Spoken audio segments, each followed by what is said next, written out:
So just press on got it and don't leave the meeting.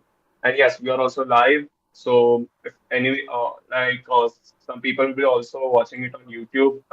And I'm also sharing the link in the chat. So if you want to share it with anyone, you can share it. You can also share the Zoom link if they want to join on Zoom. So yeah, uh, Yes, let me know once we are good to start. yeah.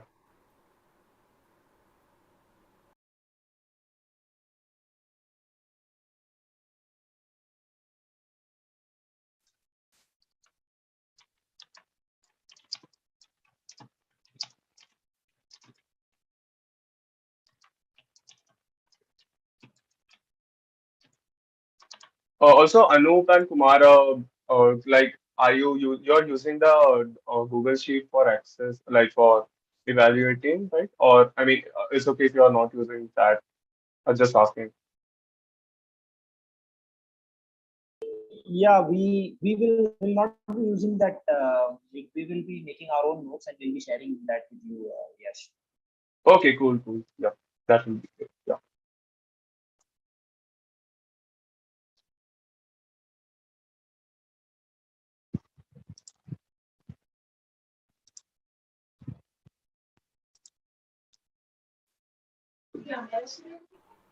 Yes, give me a heads up. Yeah, yeah. So right now, over this period of time, as I speak, we are pinging across groups. So yeah, people who are interested in this respective field of startups and business, so would be joining. And yeah, that is about it. Okay. Yeah. So let me give a probably let me use this time to give a short intro Sure. about ourselves. So so that as and when you guys join, I think we can utilize that time. Yeah, So we guys, were actually going to ask you to start with your introduction and all. yeah. So I am trying to join from my laptop, but seems like it's not there. But one second, just a minute. Sure, sure, sure. Yeah, meanwhile, Kumar or Rohini and Priyank, you can also let us know, let everyone know and the audience also Yeah. about that.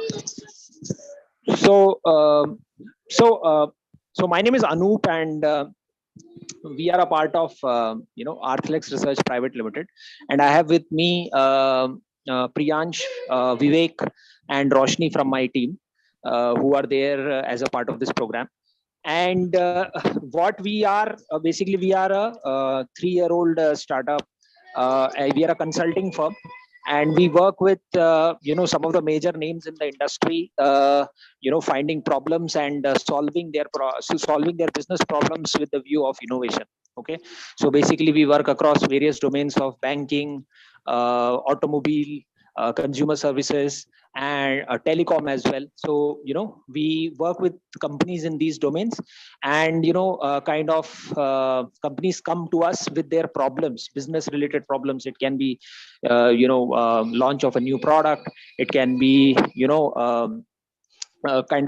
something internal, a problem in their process, a problem of efficiency, so on and so forth. So we take these problems, we do our own research. We have a patented methodology through which we do our research, and then post that we propose solutions to those problems. That can be strategic solutions, or marketing based solutions, or they can be new products or solutions which we also build and prototype.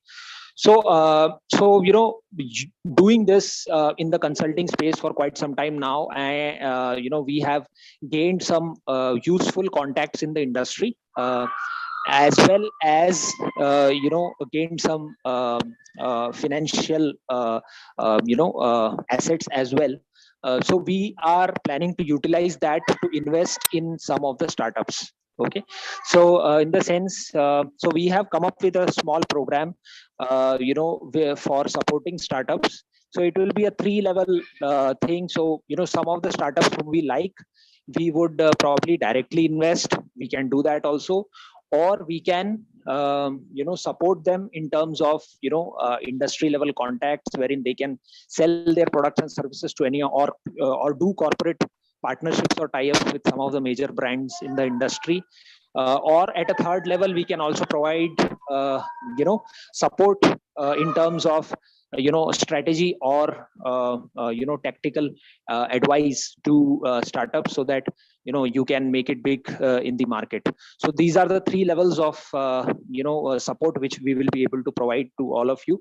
So the basis of this program is we have shortlisted, so we got around 40 to 45 entries, and out of which all of you have been shortlisted.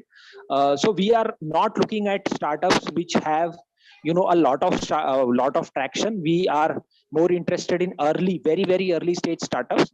So some of you might not even have customers, and some of you already have customers. But if the idea is promising and you guys are good, and at least some amount of prototyping or some work is done, we are good enough to go. Maybe we'll see how we can do in all the three spaces which we mentioned. One is obviously direct investment. Second is obviously corporate tie-ups in terms of the customers we have. So we have leading customers in the industry in terms of banking or auto, wherein big players who can partner with you and take your startup ahead. So that's the second thing. And the third thing is we will kind of mentor you and provide you the assistance so that you can probably enter an accelerator or make it big. So these are the three areas, and I hope all of you are prepared and put your best foot forward, and would like to see some interesting pitches. Over to you, Yash. Great. That's great having you as judges for this pitch tank season. And yes, we are all set to go. So Chandan, would you like to call on the first team? Yeah, sure. So guys, before we go ahead with the pitch, one sec. Yeah, I believe the camera is on now. So before we Just go a ahead, second, just a second. I forgot that. So yeah, the audience, I'll just let you know. So every team has a 10 minutes limit. The ideal scenario is 5 minutes of pitch and 5 minutes of questions from judges, but they can utilize it however they want. Like they can increase the presentation time or can decrease. It totally depends upon them, but 10 minutes is the higher limit. They can close it before that as well. And we'll be launching up after the presentation when the actual Q&A is going on between the judges and the pictures. Will be running a poll on the screen. It will be if you like your pitch. It's just on a instinct basis. There's you don't have to like think about it a lot. If you just like the pitch, it's yes or it's a no. It won't have a much of a like a value. But yeah, if it's just because we want to see how do you like the pitch. So yeah, Chandan, go ahead. all right, thank you, Yash. So okay, Yash, by any chance, can we do a trial poll right now? Sorry. Can we do a trial poll? Oh yeah, sure. Just give me a minute and Guys, so I'll. before we start, can I? So where are you from? Can I just put in the location where you're from in the chat? So before we go ahead and start with the main event, Yeah, also I tried this, turned on this poll, whole and thing. click upon that. Only the participants will be able to see it, not the co-host, I hope. And yeah, I mean, yeah, that's it basically. It's just yes or no. Yeah. It's just cool. I mean, it's working fine, so I will close it as of now. Cool. You can just put in your where are you from in the chat box, which college, maybe which year, what are you studying, or whatever you're doing. Yes, Chandan. Okay. Also, audience in the chat, you can completely go for your questions or anything that you would that you would want to ask the startup or the presenter, anything. So, I believe we are good to start, and so yeah, we'll be starting in 10 seconds.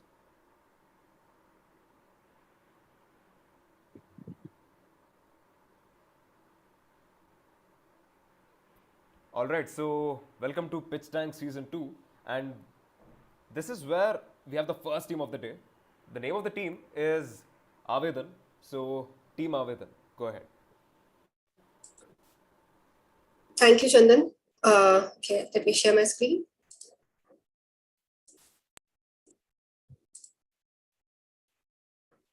Please let me know if the screen is visible. Yes, we're good. Yeah, it's visible. We can start, and we are also starting the timer. Okay. Hello, everyone. This is Team Avedan. Today, I'm presenting our app, that is Avedan, along with my brother and co-founder, that Pritesh Paliwal. So Avedan addresses the major problem faced by students nowadays who are focusing on government job. So as part of Avedan, Avedan is a one-stop solution for all government job aspirants to ensure a 360-degree view for all jobs from registration till success as per their eligibility criteria. Now here where this is the key point wherein we are standing out.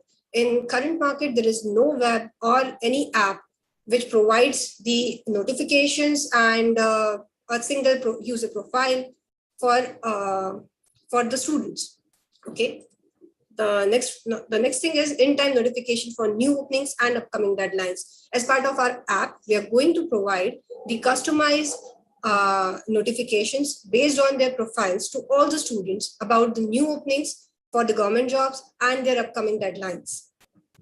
Create and store photos and signature as per various site requirements. Today, whenever you are going to apply for a government job, there is a specific requirement for the photo and the signature. As part of our app, we are going to provide the solution wherein you just have to upload your photo and signature and it will convert in the necessary format and save it in the app itself. So while applying for that particular job opening, you can simply download it and use it from there.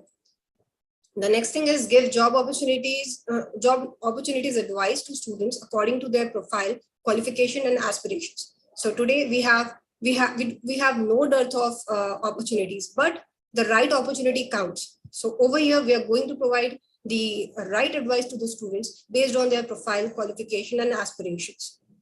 The last point, but not the least, it will also help students with courses and study materials from all over the internet. So we are going to provide the suggestions to the students, which particular course or which particular study material will be best for them based on their interest and the jobs they have applied for. Now the problem statement. As of now, we have internet. Everyone is aware how to use it, but the information is scattered all over the internet. Okay, there is no single source of information for competitive exams, especially for government sector. So they have to hop over multiple sites to get the information and keep themselves updated for the upcoming job openings. The next point is lack of right guidance and misuse of personal information. So 90% of public is still living in rural areas, okay? So they do not have the right guidance or the right source of information who would advise them that this particular job or this particular area is right for your career. Also, they have to rely on the local sources and the cyber cafe people who ultimately misuse their personal information about Aadhaar, etc., to their own goods. The next problem that we have that while applying for multiple requirements, we have multiple profiles created. Okay, hence it becomes very difficult to track various job opportunities that they have applied for. Now, heavy on pocket, hefty amounts are paid to internet cafes and photo studios for just for getting the right format of photo and signature converted. Lack of time, massive time is invested for searching and applying for different jobs advertised at different portals. Now, students are already overloaded with the amount of studies they have to do in order to crack the exams. On the top of that, they have to worry about all these things. Last but not the least, errors in online form filling. So if you look at the tracks, last year 4.5 lakhs applications were rejected by railways just because there was error in form filling. This way, even though the student is eligible and capable of having the job, they miss out on opportunity. So what is the solution? So as part of the solution, our product is offering notification of job as per the qualifications mentioned in their profile. So you just have to create your, there will be a single profile created per user. And over there, you have to feed all your information. That is your percentage, your all the exams that you have passed and what you are targeting for future. So based on your profile created, the job notifications will be provided to you. Also, along with that, for example, if you have enrolled for an exam, or you have shown interest for a particular exam, so it will also give in-time notification to the students that for this particular exam, the last date for filling the form is soon approaching. The next one is personalized notification for upcoming dates. Sorry to interrupt, but we crossed 5 minutes, so I'd request you to do it a little faster. Yeah. Okay. So including the personalized notifications about the upcoming dates and timetable of exams, automatic photos and signature alignment of the applicant will, in the required format, as we already discussed. And as a unique service, we are also going to provide experts advice based on the field that the student is interested in. Along with that, we are going to provide mock forms to help students to fill forms with accuracy, and it will also be light on pocket. So these are certain future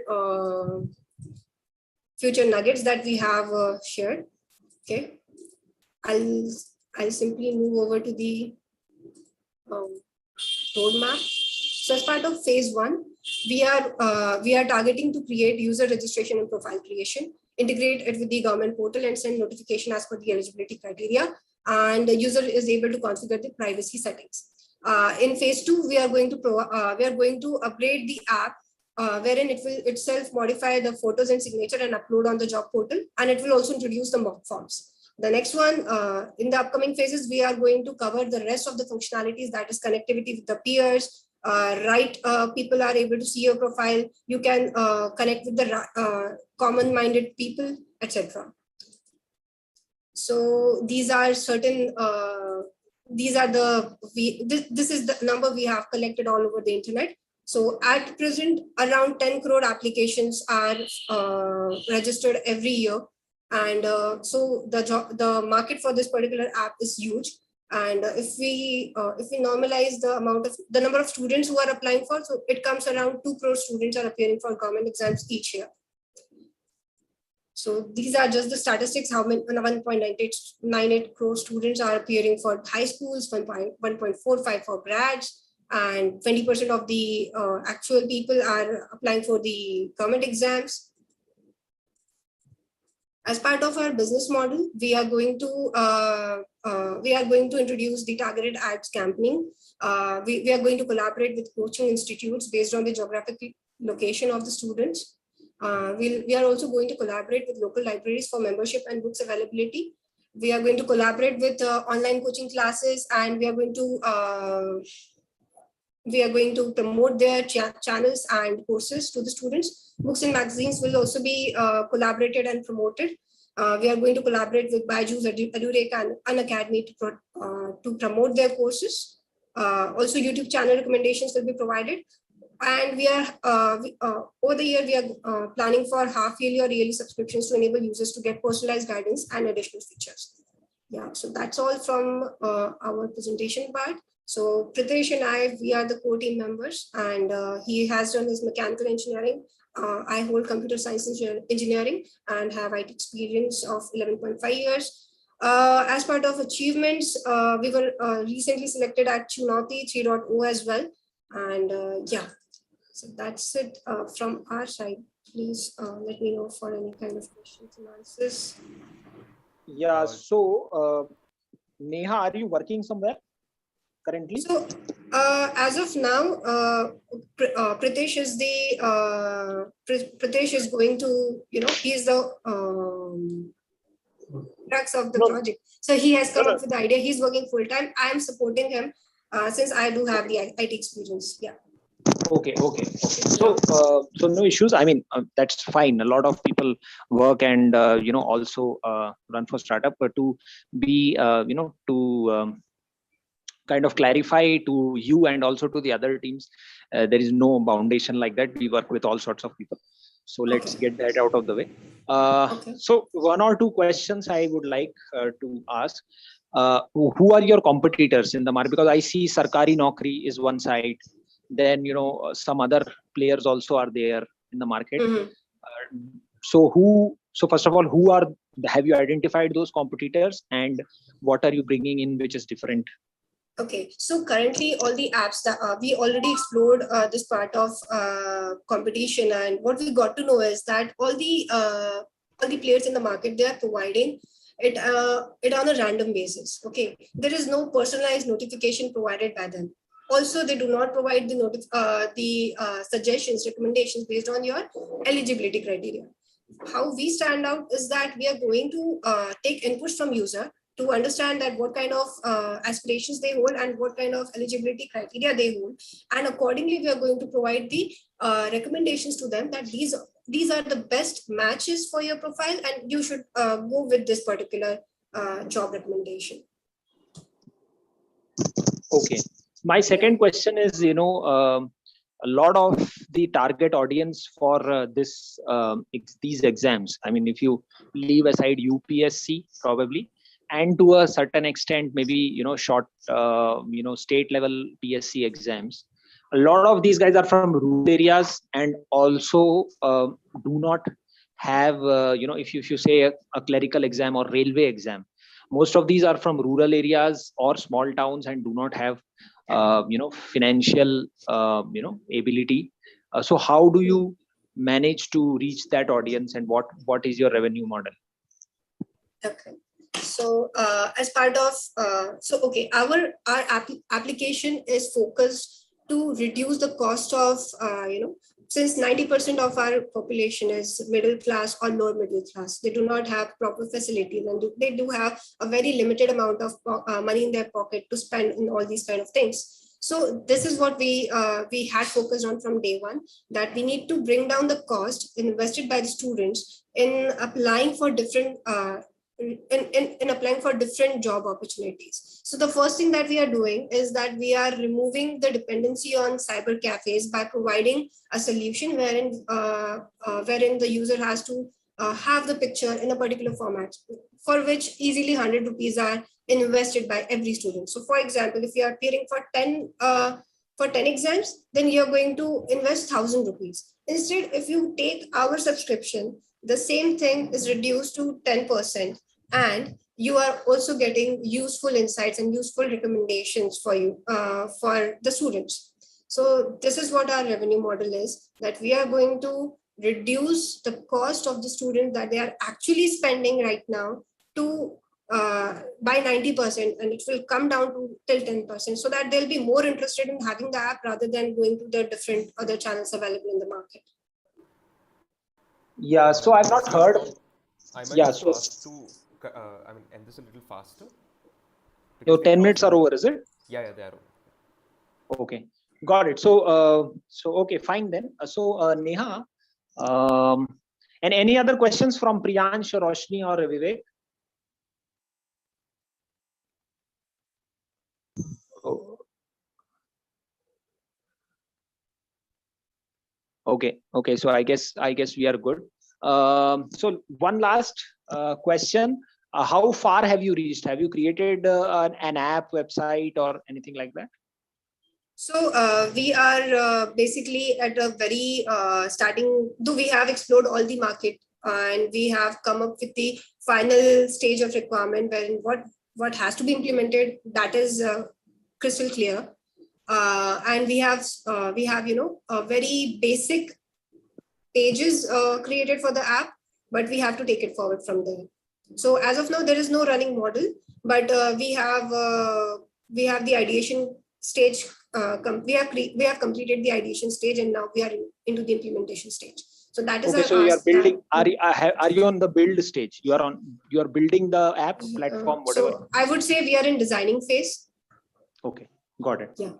Got it. Thanks, Neha. So we can move ahead. Thank you, Neha, very much for your presentation. Yeah. Thank you. Judges, I believe we can go to the next pitch. Can we?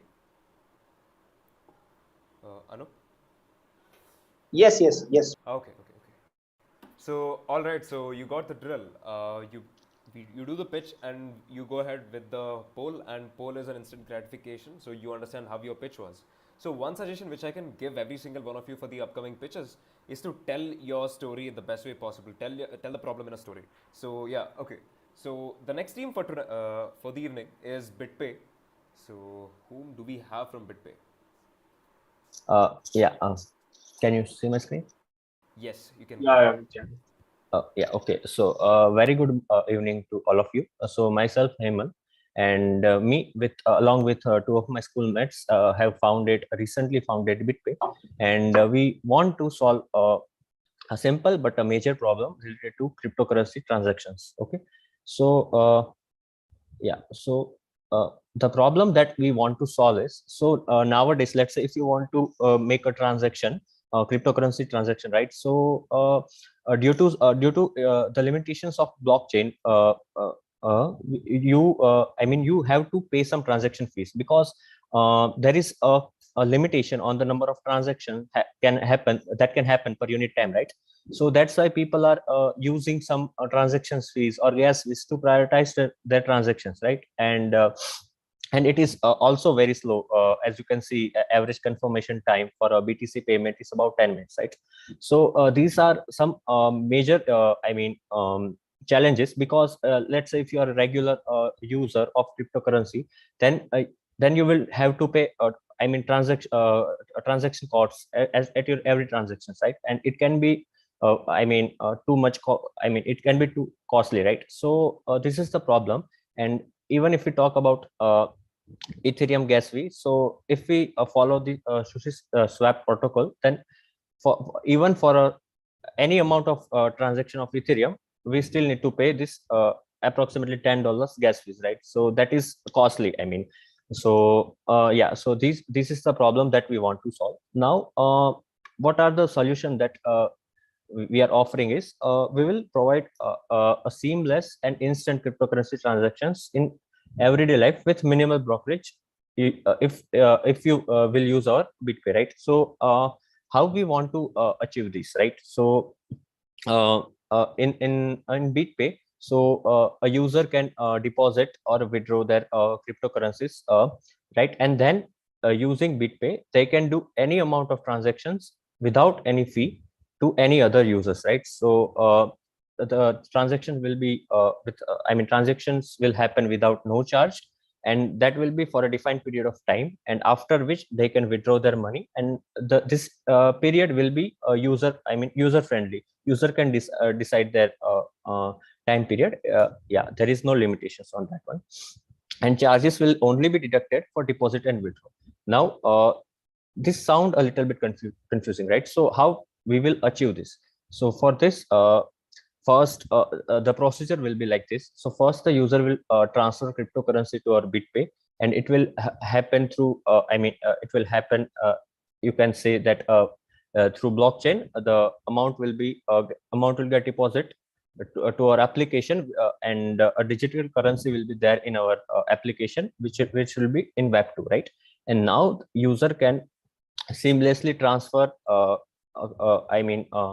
that digital currency in Web 2 to any other users instantly without any charge. They can make any number of transactions in a day for a given amount of time, right? And then after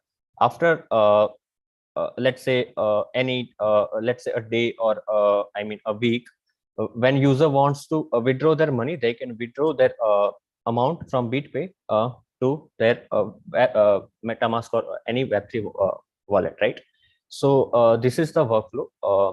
How we'll achieve it. And a good example of this workflow, I can say, is, let's say currently we don't have any transaction costs for UPI, right? But let's say using UPI, if you are doing a bank-to-bank transfer, and there is a cost of, let's say, 1%, then it will be very costly to do so much UPI.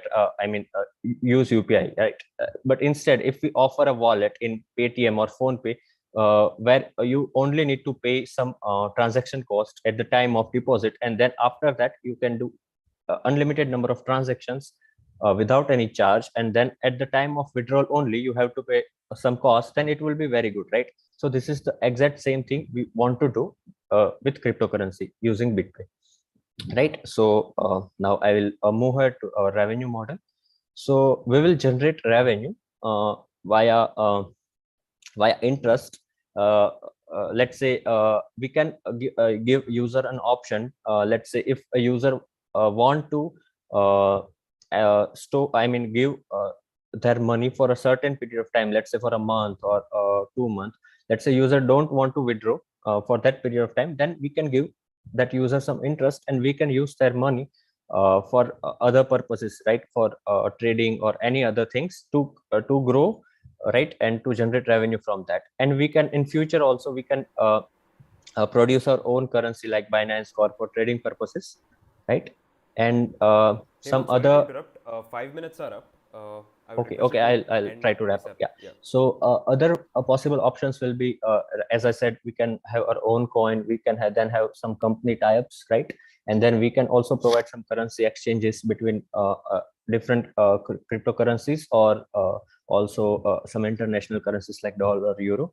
And also we can charge some subscription charges, or minor charges for each transaction, which will be very less as compared to the current charges. Okay.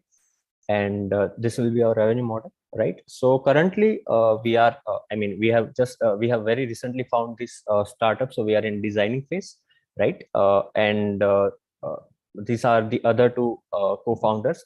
And if you have any suggestions or any reviews on this, please reach out to us on our email IDs, right? Yeah, so thank you for your questions. And any questions?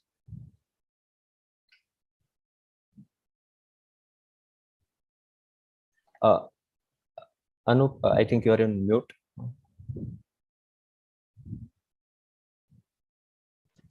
Anup, you are muted. Yeah, hi, sorry.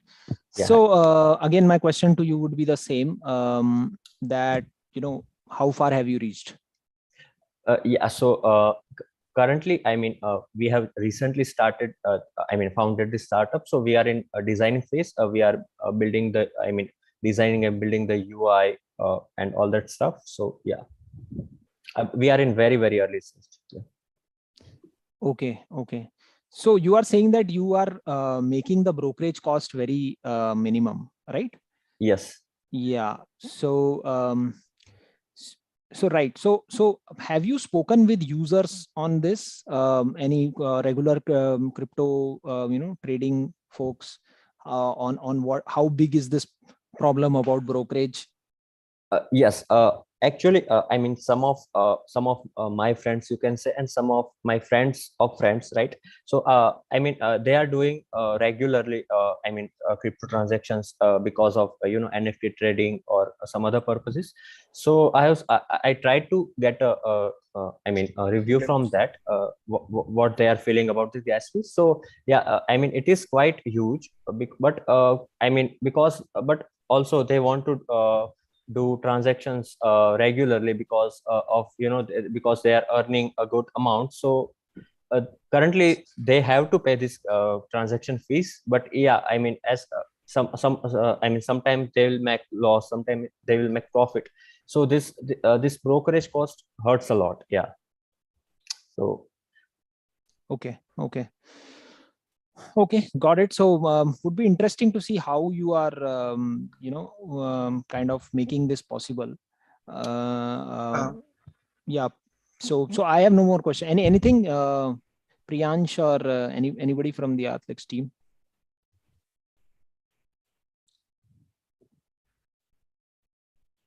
Okay.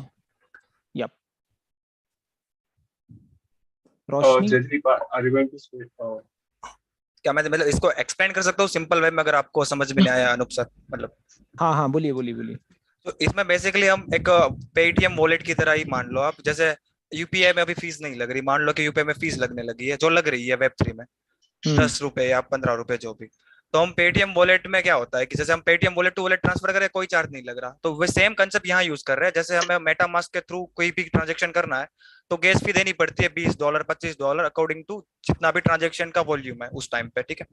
तो हम ऐसा कर रहे हैं कि सारी जो money उसकी जो वेब3 में पड़ी वो हमें ट्रांसफर कर दे, फिर हम उसको वेब2 में नॉर्मल जैसे डेटाबेस में होता है, जैसे बाइनेंस और वजीरेक्स यूज करते हैं ट्रेडिंग पर्पज से, मतलब उसका एक हॉट वॉलेट होता है जिसमें सारा अमाउंट रहता है, और फिर वो ऐसे ही नंबर्स में सब कैलकुलेट करते हैं। सेटलमेंट के बाद जो आपको नेट बचता है जो भी पैसा वो आपके वॉलेट में डाल।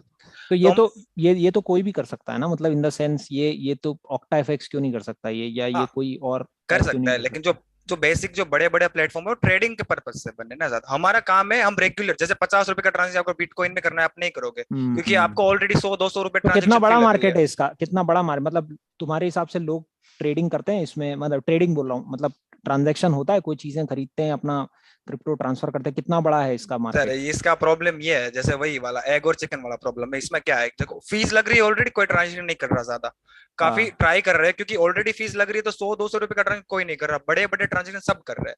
जैसे मान लो कि हो गया $10,000 ऐसा, तो सब कर देते क्योंकि उसमें फीस ज्यादा नहीं लगती। लेकिन एक्चुअली क्रिप्टो करेंसी बनी थी क्यों? क्योंकि बनी थी इसलिए कि हम उसको गुड्स और सर्विस के लिए यूज कर पाए। लेकिन अभी लोग ट्रेडिंग में यूज करने लगे, इसलिए सब मतलब ये खराब हो रहा है। तो उसका यूज केस कुछ नहीं है अभी क्रिप्टो का, अगर माने ना तो मतलब उसका यूज ट्रेडिंग के लिए ही है बेसिकली। तो हम ऐसा करना चाहते हैं कि कुछ सेंट्रलाइज रख दे, छोटे ट्रांजेक्शन हमारे थ्रू जाएंगे जिसमें फीस नहीं लगेगी। उसके बाद में जब उसको सेटल करना हो, बड़ा है, मान लो मैं वेंडर हूँ और मेरे पास हर दिन आते हैं बस 50 रुपए के बिटकॉइन के ट्रांजेक्शन, मेरे पास वो जब 5,000 के हो जाएंगे तब मैं उसको वेब3 में डाल दूंगा वन टाइम फीस देके। नहीं, दैट मेक्स सेंस। अब इसमें कोई और इस चीज को कर रहा है? आपको कोई आइडिया है कुछ? नहीं, हाँ, इसमें वन यूपीआई करके एक स्टार्टअप है, वो उसने चालू, वो भी अर्ली बहुत है, लेकिन वो सोलाना बेस कर रहे हैं, अगर आपको पता हो सोलाना पे करके है। लेकिन उसका ऐसा है कि वो वेब 2 में नहीं आ रहे, वो ऐसा कर रहे हैं साइड चेन बना रहे हैं अपनी और उसके साथ मर्ज कर रहे हैं जो एग्जिस्टिंग है। हमारा कैसा है, जैसे 1 बिटकॉइन आपके पास पड़ा है, ठीक है, और आप हमारे वॉलेट में डाल दोगे तो हम आपको 1 बिटकॉइन शो कर देंगे वेब 2 में, नॉर्मल वेब में, आपके एप्लीकेशन में। और फिर आप ट्रांजेक्शन करो जितना करना है आपको। अच्छा। और वो सोलाना वाले सब क्या कर रहे हैं, मतलब अलग और बंदे जो है वो वेब 3 में ही सब कर रहे हैं। तो उसका क्या, वेब 3 का तो लिमिटेशन है ही कि बहुत ट्रांजेक्शन ज्यादा हो जाएंगे तो ट्रांजेक्शन स्लो हो जाएंगे और चार्ज लगने चालू हो जाएंगे। ठीक है, ठीक है, done. Thank you. Thanks, Hemal, and so good. Let's move ahead. Thank you. Thank you for your feedback, Anu. And the next team for today is Vad Vivad. Am I audible? Yes, you are. You can go ahead.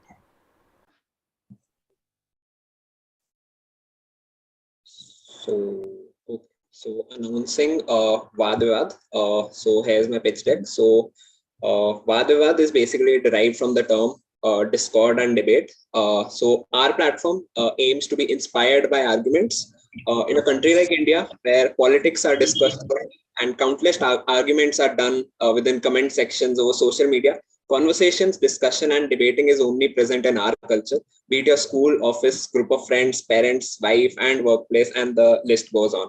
So, what are the motivations behind the platform? The problem is not openly confessed, but faced by a majority of Indians because they struggle to speak up their mind, think rationally, and that too in a language like English, often giving food to insecurities, and that gives rise to fear of public speaking.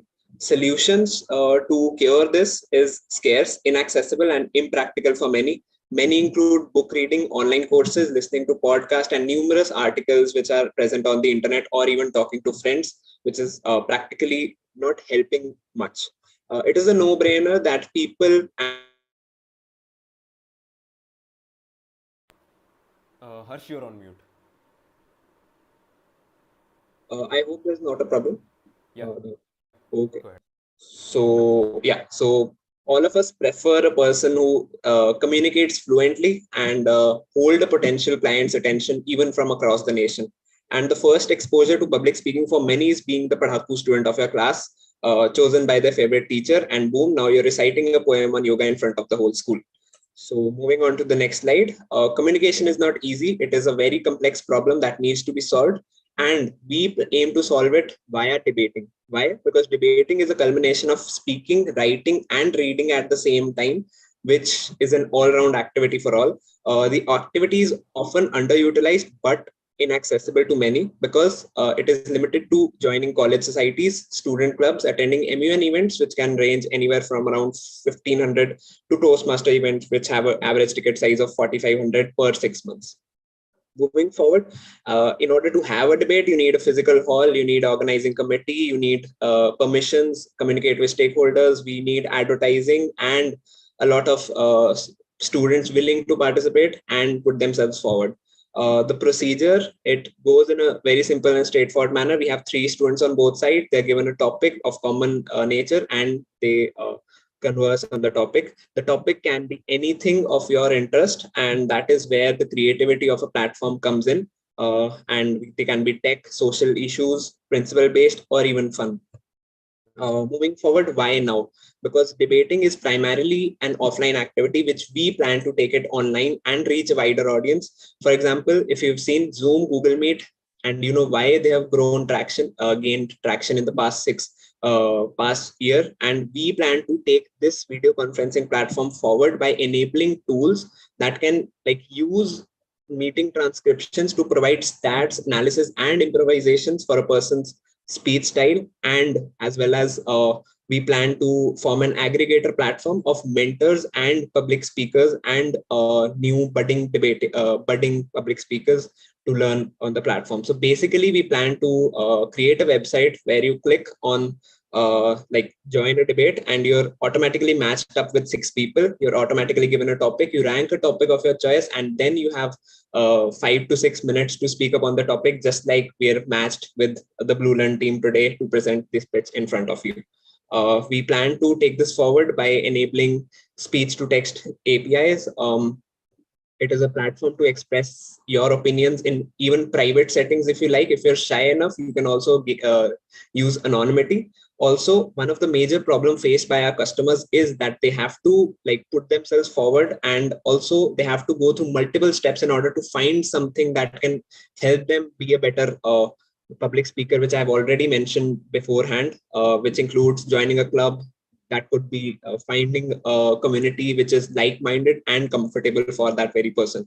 And the interactions are often limited to the organizer themselves, and oftentimes paid. So it is a very deep topic to be explored upon. And the problem is that people struggle communicating in English, and we want to connect players randomly via video conferencing over the internet for debating activities and provide a national leaderboard and profile database that can be gamified. That can be a gamified community learning platform. We can gauge a person's growth over time by listing their number of participation, their wins overall, and rank them according to their talent. And so they always have a growth trajectory to go forward. And of course, we can rope in English instructors. We have a competition right now, which is Cambly. But what we aim to do is no, we don't just have instructors, we have students acting as instructors, which can even lower down the cost. And for example, the only public speaking platform which we have as competitor right now is Cambly, not like public speaking, but English learning platform, which is also $50 per month, and that only gives you around 30 minutes to speak upon, right? So that's very, very expensive even for a top 10% Indian. Moving forward, we have a product prototype. If I have the time, I'll come back to it. And uh, we have options for a person to choose a topic they want to speak on. So if I like talking about cryptocurrency, I can choose a topic and be matched with people who have similar interests via our platform. And we can obviously talk more about it. We can talk about multiple perspectives on the very same topic. And we can also find and follow new people via obviously LinkedIn and social platforms, which we can integrate, and also watch online discussions. For example, like the audience today are watching us, so we can also watch other debates. Regarding the team, I am currently founder and president at the Debating Society of Chitkara University.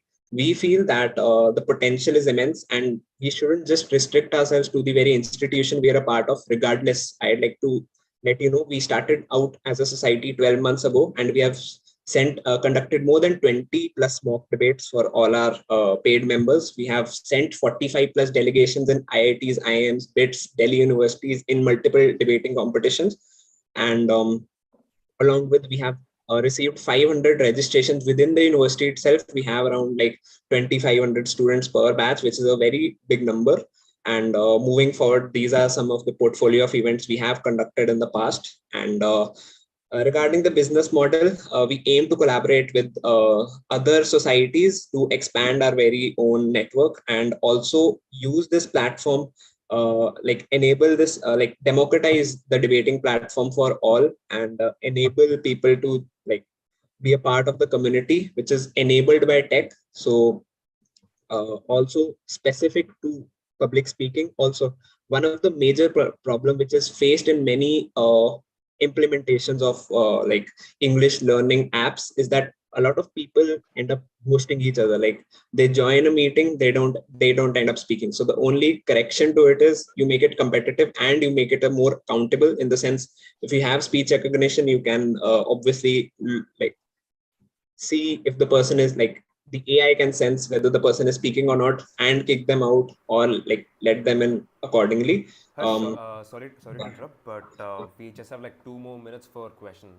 Can we get started with the question answers? Yeah, we can start with the question. Thank you. Okay. Thank you. Anup, any questions?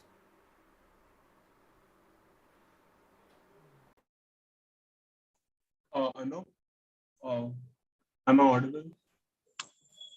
Yes, yes. Yeah, questions. Anup, you're on mute. Yeah, now check.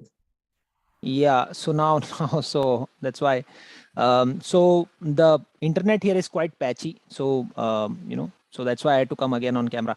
So Harsh, it's a good idea, but you have are you planning to build your own platform for the debating part, or are you planning to use Zoom or Google Meet to do this, to host this? Right, am I audible, sir? Yes. Yeah. Yes, sir. So, sir, we plan to first of all start the community with by leveraging Google Meet, but eventually we plan to build our own platform, because we have searched for technologies which currently enable enable video conferencing, and of course we also know that speech to text API exists, and also we know that integrating both of them will lead to a very good amalgamation. So yes, we plan to build the platform at a later stage, but yeah, for now we are also using Google Meet, but we know that it's implementable. So how many debates have you done from Google Meets or Zoom or any other online platform? Okay, so within our university, we have conducted more than 30. So it's not a very complex, in the sense, it's a complex activity in the sense we are basically a network. So basically Google Meet is not a problem. More of the problem is connecting people and then giving them a video conferencing platform as well. So we plan to make this more easier, and of course not just make it limited to joining a club, and just make it a tool for anyone to use, just like Omegle. Okay, so ultimately, so there are two aspects to this. One is the conducting of the debates. Okay. Other is helping people to kind of be better at debates. Which is your primary focus? Yes. Which of these two is your primary focus, you will say, or both is your focus? So our focus is on basically mentoring students on debating, because that's our primary use case, and we also want to use this we want to create a specific platform to debating that makes it simpler for a person and make it more accessible, because right now the accessibility part is very scarce, I believe, and also limited to the institution you're a part of. So so see, there are, I think time is over. It's a very interesting topic. Basically, we can connect offline also, I think. Yes. But unfortunately, you took some more time explaining stuff, so I don't have much time to discuss. But one thing I would say is that, think on these lines, key, there are two ways of looking at this. Okay, people do debates for entertainment also. I mean, in the sense, people who are passionate about speaking about a particular topic, they may have a particular stand on a particular political or a social issue, and they like to express that. Okay, so it might not have an end goal that I need to get a job or I need to do something of that sort. So that is one aspect. Second aspect is, if you are putting debating as a thing that you should develop debating skills. So there are a lot of rules in debating, right? Straw man argument, or certain other logical fallacies which are there. We should not use that. But increasingly in the social media space, when you see comments or debates, or even these stupid news channels who they do these debates, they use all sorts of logical fallacies. Okay, so my point is that debating as such, if you want to do it in the proper way without any logical fallacies, you have to train people. But what is the end goal of that? Have you identified some big debating championships where these students can go and participate post your platform? Are you planning to host a big debating championship with some prize money, or you want to start this trend? How do you look at it? currently the end goal is WUDC, that is the World Universities Scholar Debating Championship that's conducted all over the world. So that's one of the aim. IMUN, International MUN, is also one of the aim. So yeah, there are platforms that that have international recognitions, and we want to basically not make this a competition platform, but more of a practice platform. So like in the case, if I am representing myself in WUDC, I also want to practice beforehand, and to practice better beforehand, I'd like to be exposed to many more people and outside of my current practice arena. So that is where we want to use this platform to gain onboard more people to enable newer experiences for any person. And of course, more data means we can also rank these people and also validate them. For example, Code Chef gives you 2-star, 3-star rating on the number of questions you've done. So same way, we also plan to make this a very got it. But when you are talking about these debating championships, university, world level championships, you're restricting basically the entire crowd to a select set of elite folks, and you are obviously doing this only in English, correct? You're not doing it in regional languages. I would probably I'll have to think about it. Maybe we can discuss this offline, but this seems to be an interesting topic. Thanks Harsh. Awesome. Thank you, sir. Thank you for the opportunity. Thank you. Yeah, let's go ahead, Chandan. Okay. Sure. Just 1 second. All right. So the next team is Dhawai. Who is here from Dhawai?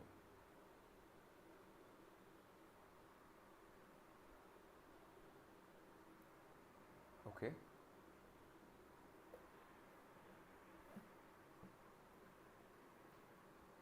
One sec. I remember seeing.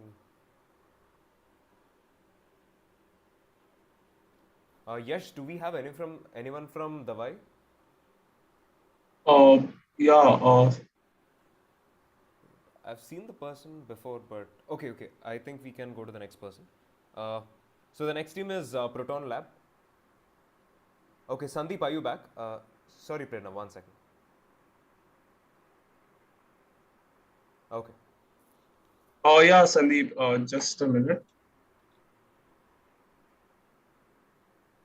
Yeah. Check now.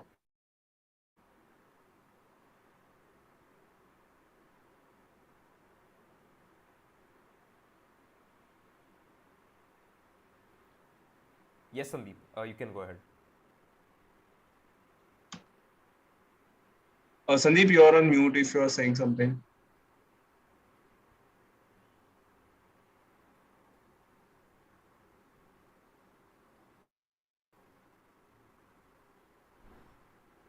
Not audible to me.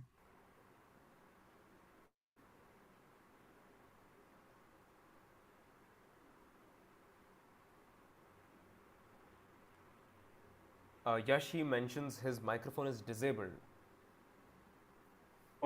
But here I see you having the permissions of unmuting.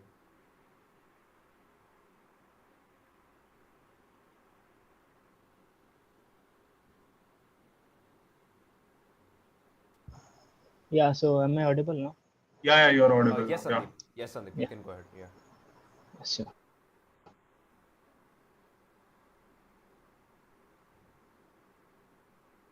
You're on mute. You're on mute again.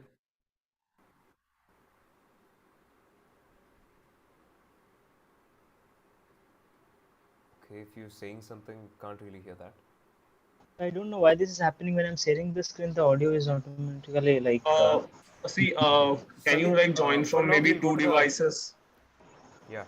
Okay. Sandeep, Okay, for now we'll try. We'll go ahead with the next team. We'll get back to you.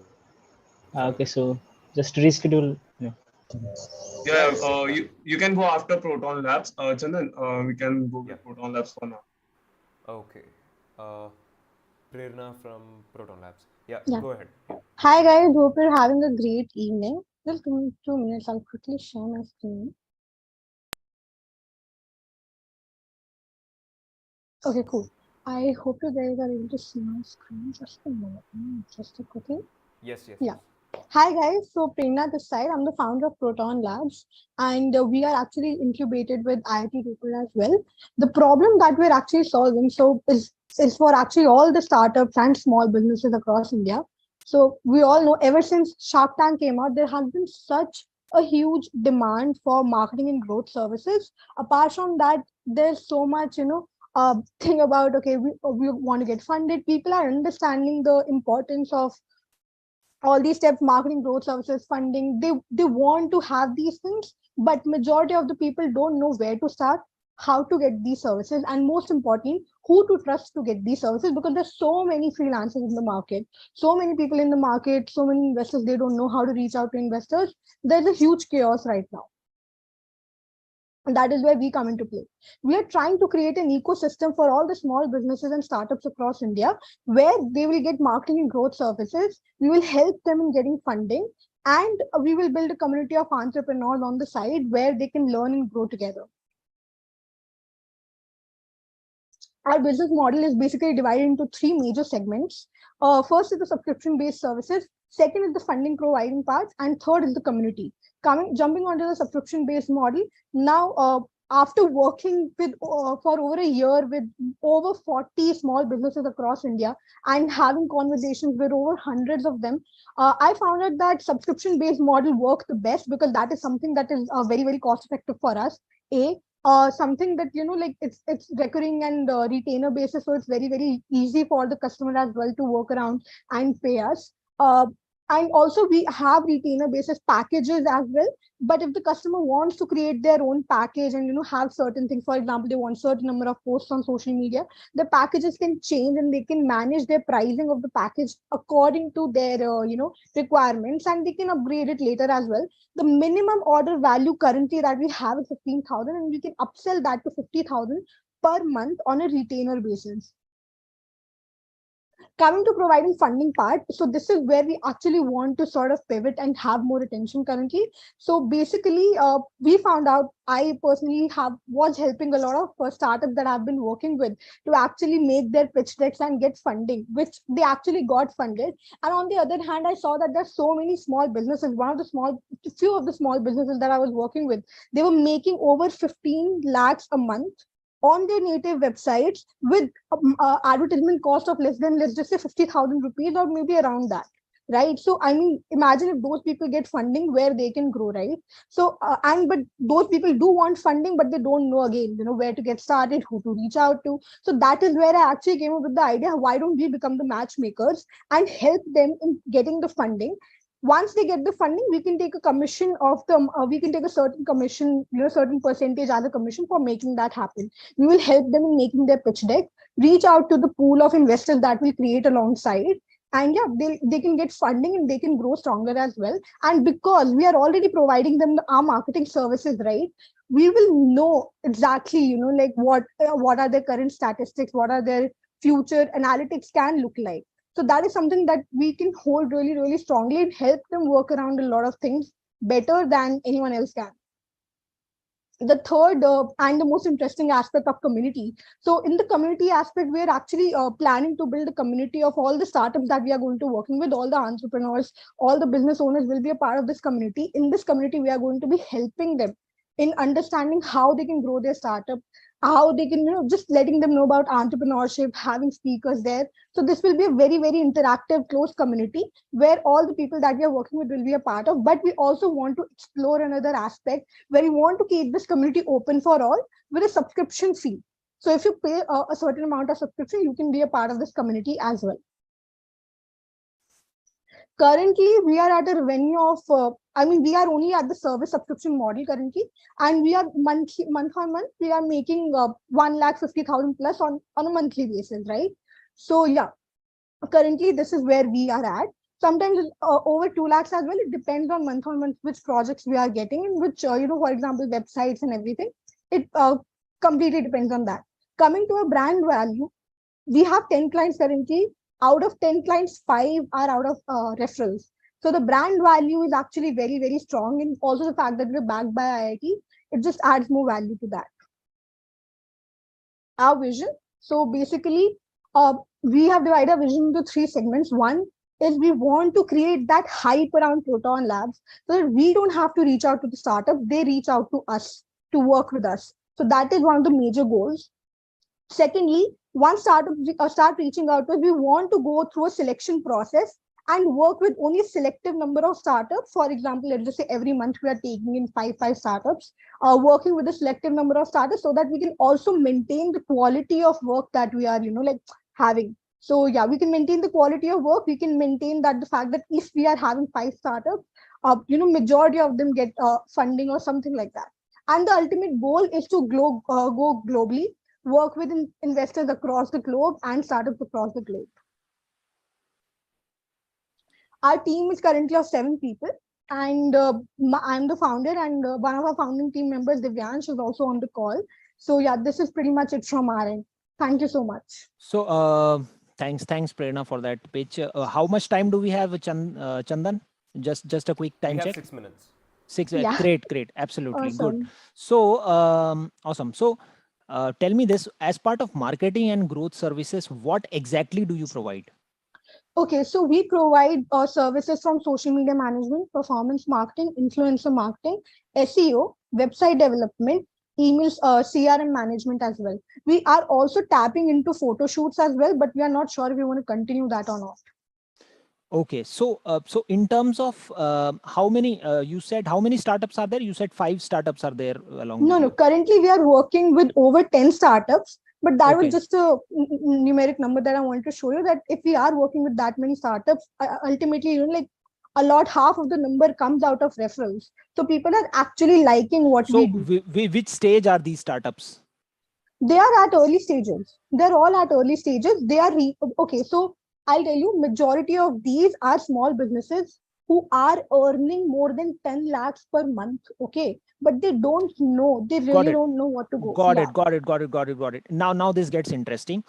So when we say a startup, I mean, intentionally, I don't want to use that word startup in this case, because they are small and medium businesses, and they run a respectable kind of a business, but they are not having that startup kind of a mindset. Correct? Yeah. So now you are tapping them. So what? So can you give me an example of such startups?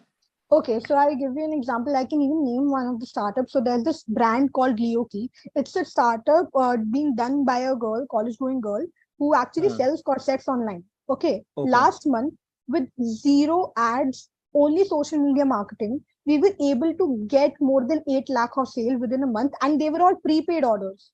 No COD, all prepaid orders. And how much did you charge? Charge her 15,000. What was the for social media? We were just creating deals. We were just strategizing for her, nothing else. Because she stayed in Got it. So see, one, I think your business can grow like anything. Okay, I mean, to be frankly, but frankly speaking, more than funding, you need customers. Actually, true. So and it's not something which you need to. It's not basically what you can say. A fundable kind of an idea, but it's a sellable kind of an idea, and that's what my second tracks comes in. If you get a lot of customers, then it will be a sustainable business, what we are talking about. So so good. And anything, Priyansh, Shubhanshu, you want to ask? Yeah, Vivek this side. So hi, nice pitch.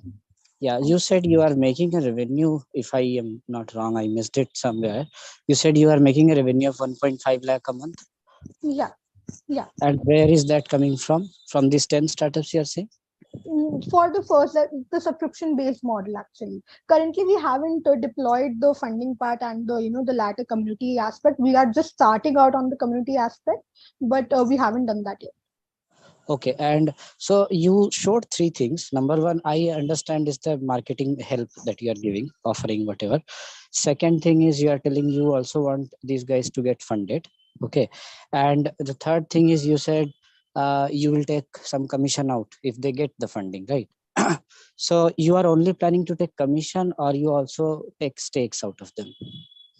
So see, this is something that we still need to figure out, because it also depends on what people are okay with at the end of the day. I mean, we cannot enforce things on them.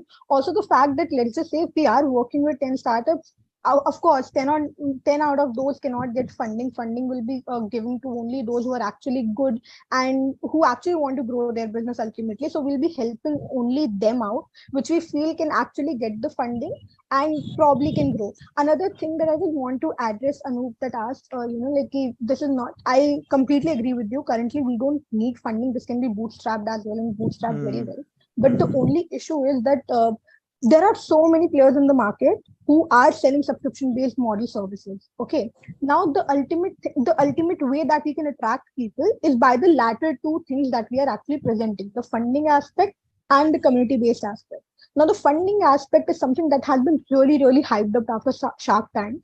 And of course, to make that happen, we need someone's help, someone who has been in the industry, to actually guide us as to how we can do that and help us in preparing that investors pool so that we can help these startups to get their stage. Another problem is that the services that we are providing, the cost of a services is very low. When it comes to majority companies out there, they charge like what 30,000-40,000 for the same things that we are providing, but we cannot charge that much because they are obviously startups. So funding is a way that we can actually make huge profits. I mean, instantly, right? I mean, like we can make huge chunk of money instantly, and probably like like they said, if the stake thing works out, I would love to get involved into that as well, because that can again make sure that we are earning a certain aspect month on month and it's getting double. So Prerna, one thing, so as far as your current offering is concerned, the other two I'm not talking about, the marketing services, you will have many competitors, I will believe. Other than the cost part and other than the IIT part as well, do you think any unique differentiation is there? Unique differentiation? Actually, no. In the current model, there is no unique differentiation. I'll be very honest. Okay, so let me take another question, Vivek. How many how many startups are there in your community? How many students are there in your community, and how many startups are there in your community? Students, as in the students who are running a startup? No, I mean, how many people are there in your community? Let me put it the simply. Community hasn't started yet. We are actually planning to do that. We have some webinars planned up. Through those webinars, we are planning to shift those people to a Telegram community, but we haven't done that yet. They are still in the pipeline. We're still planning accordingly. Got it. See, my advice to you, I think Chandan has already raised the alarm, but this is an interesting conversation. See, my 2 cents here. I'll take just 1 minute.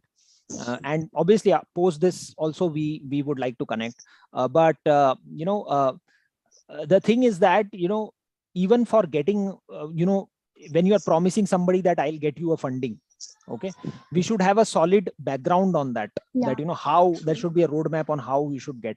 I feel that the earlier part of your thing about that 15,000 and you catering to small and business, that's a big piece of the market. And I disagree with you when you say that you don't have a USP. For the first time, I have been working in the corporate world and I am in the HR field itself, and we work with tons of folks. Okay, I have never seen somebody with such a low price point, 15,000 per month. Okay, this is purely affordable, and that is your USP. Always in your pitch, you say that your USP is the cost. Okay, and if I get you a bulk of say 100 or 25 or 30 startups at a bunch who will avail your services, you can actually bring down that cost also, right? Of course. So it can come to say 10 to 11,000, which is like a killer deal. You can actually kind of bulldoze all your components. So if you focus on your core competence, like you just said, you have a good case study with that girl whom you kind of made into a 10x growth, right? So that is where you need to focus. You need to bring down the cost even more. Okay, say around 10,000 or 8,000. The quality should be that. I can see that quality from your PPT also. That is your USP. Always say that you have a USP, which is that. Okay. So fine. We can take this discussion ahead. Let's go ahead, Chandan. Thank you very much, Prerna. Sure. Thank you so much. Prerna, I have a question. How did you do that on PPT? We'll talk about that later. But, yeah. Sure, I'll let you know. She's using Prezi probably. Prezi does that. No, actually there's an option in Zoom only. So you're just when you're clicking on share screen, right? There's this option called advanced. If you click on that, presentation thing opens up. If you click on that again, you can just put a PPT behind you and just share a screen. Yeah, Arthlex team, please take note. Thank you very much, Prerna, for this. Cool. Thank you, guys. Okay, and Dhawai, is this team ready? Yeah, I'm ready. Sandeep? So Rahul would be presenting Sure. on my side. Rahul, please go ahead. Okay.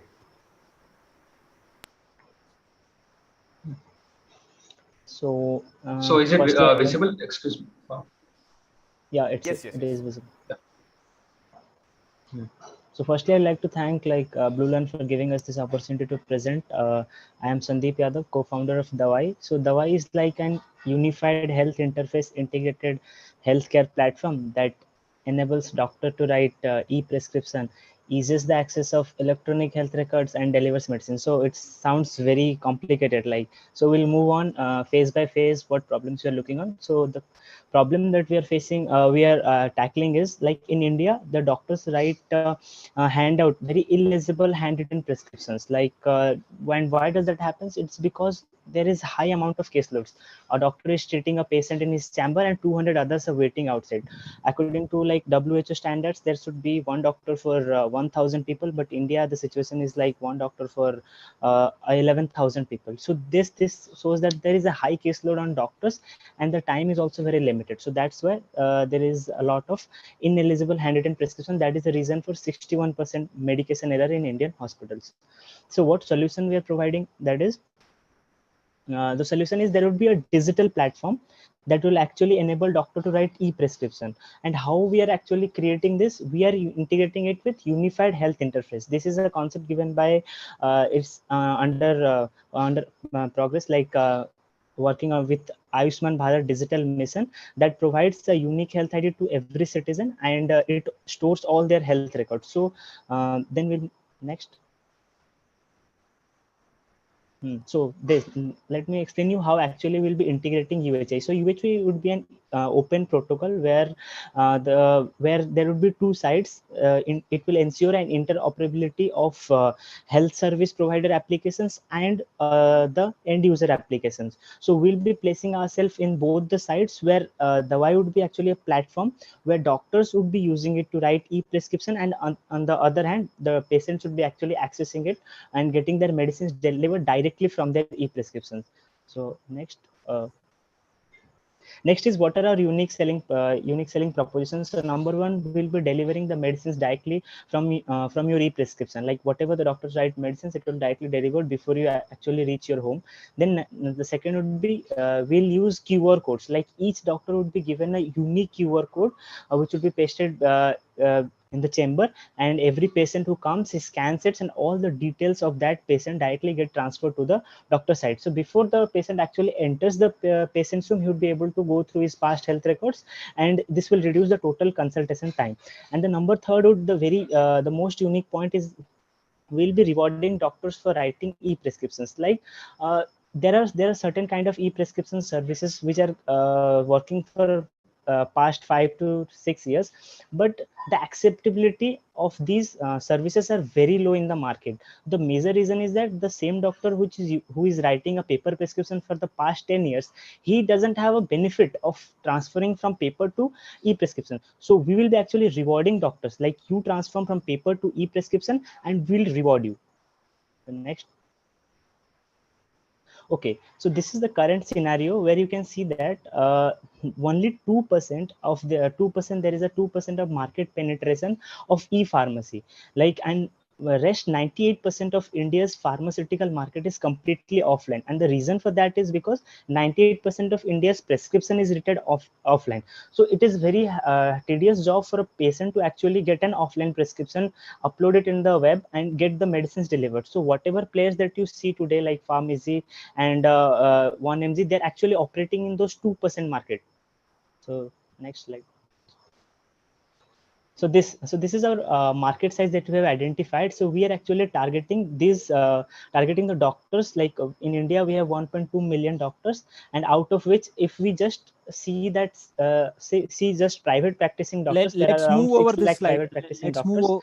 And Let's if move over if this we are slide. at a good state, we are targeting around 10,000, 10% of total market, that is around 60,000 doctors. So what would be our business model? So business model would be very simple. We'll be delivering medicines that would be written on our platform. So we'll actually having a monopoly of delivery of medicines that doctors write on our platform, that the e-prescriptions that are generated.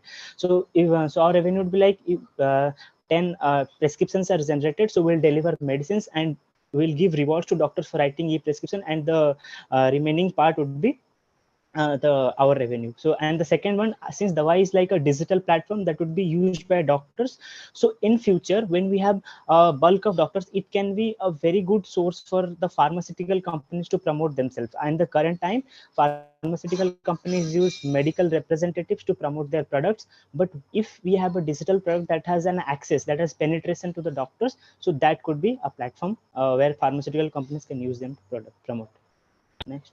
Yeah, so these are some of the calculations. Like as I said, if we are at a good state, if we are targeting around 10% of private practicing doctors, that gives us around 60,000. So if we take an average consultations per day per doctor, if 20, then we'll roughly will be having around 438 million consultations. And if average, according to data, there are like 200 rupees is the average cost of medicine per prescription. So it shows that the market is very huge, because market is very huge. If you see the numbers say that. Next. So these are some of the financials, like what are the expenses that are involved in building this. Number one would be the building of technology where e-prescription would be written. Then the delivery of medicines would be a big chunk, would be like managing the inventory, then packaging, delivering. Then the third major expense would be like rewards to doctors. Then fourth would be human resource, and obviously advertising and marketing would be expense too.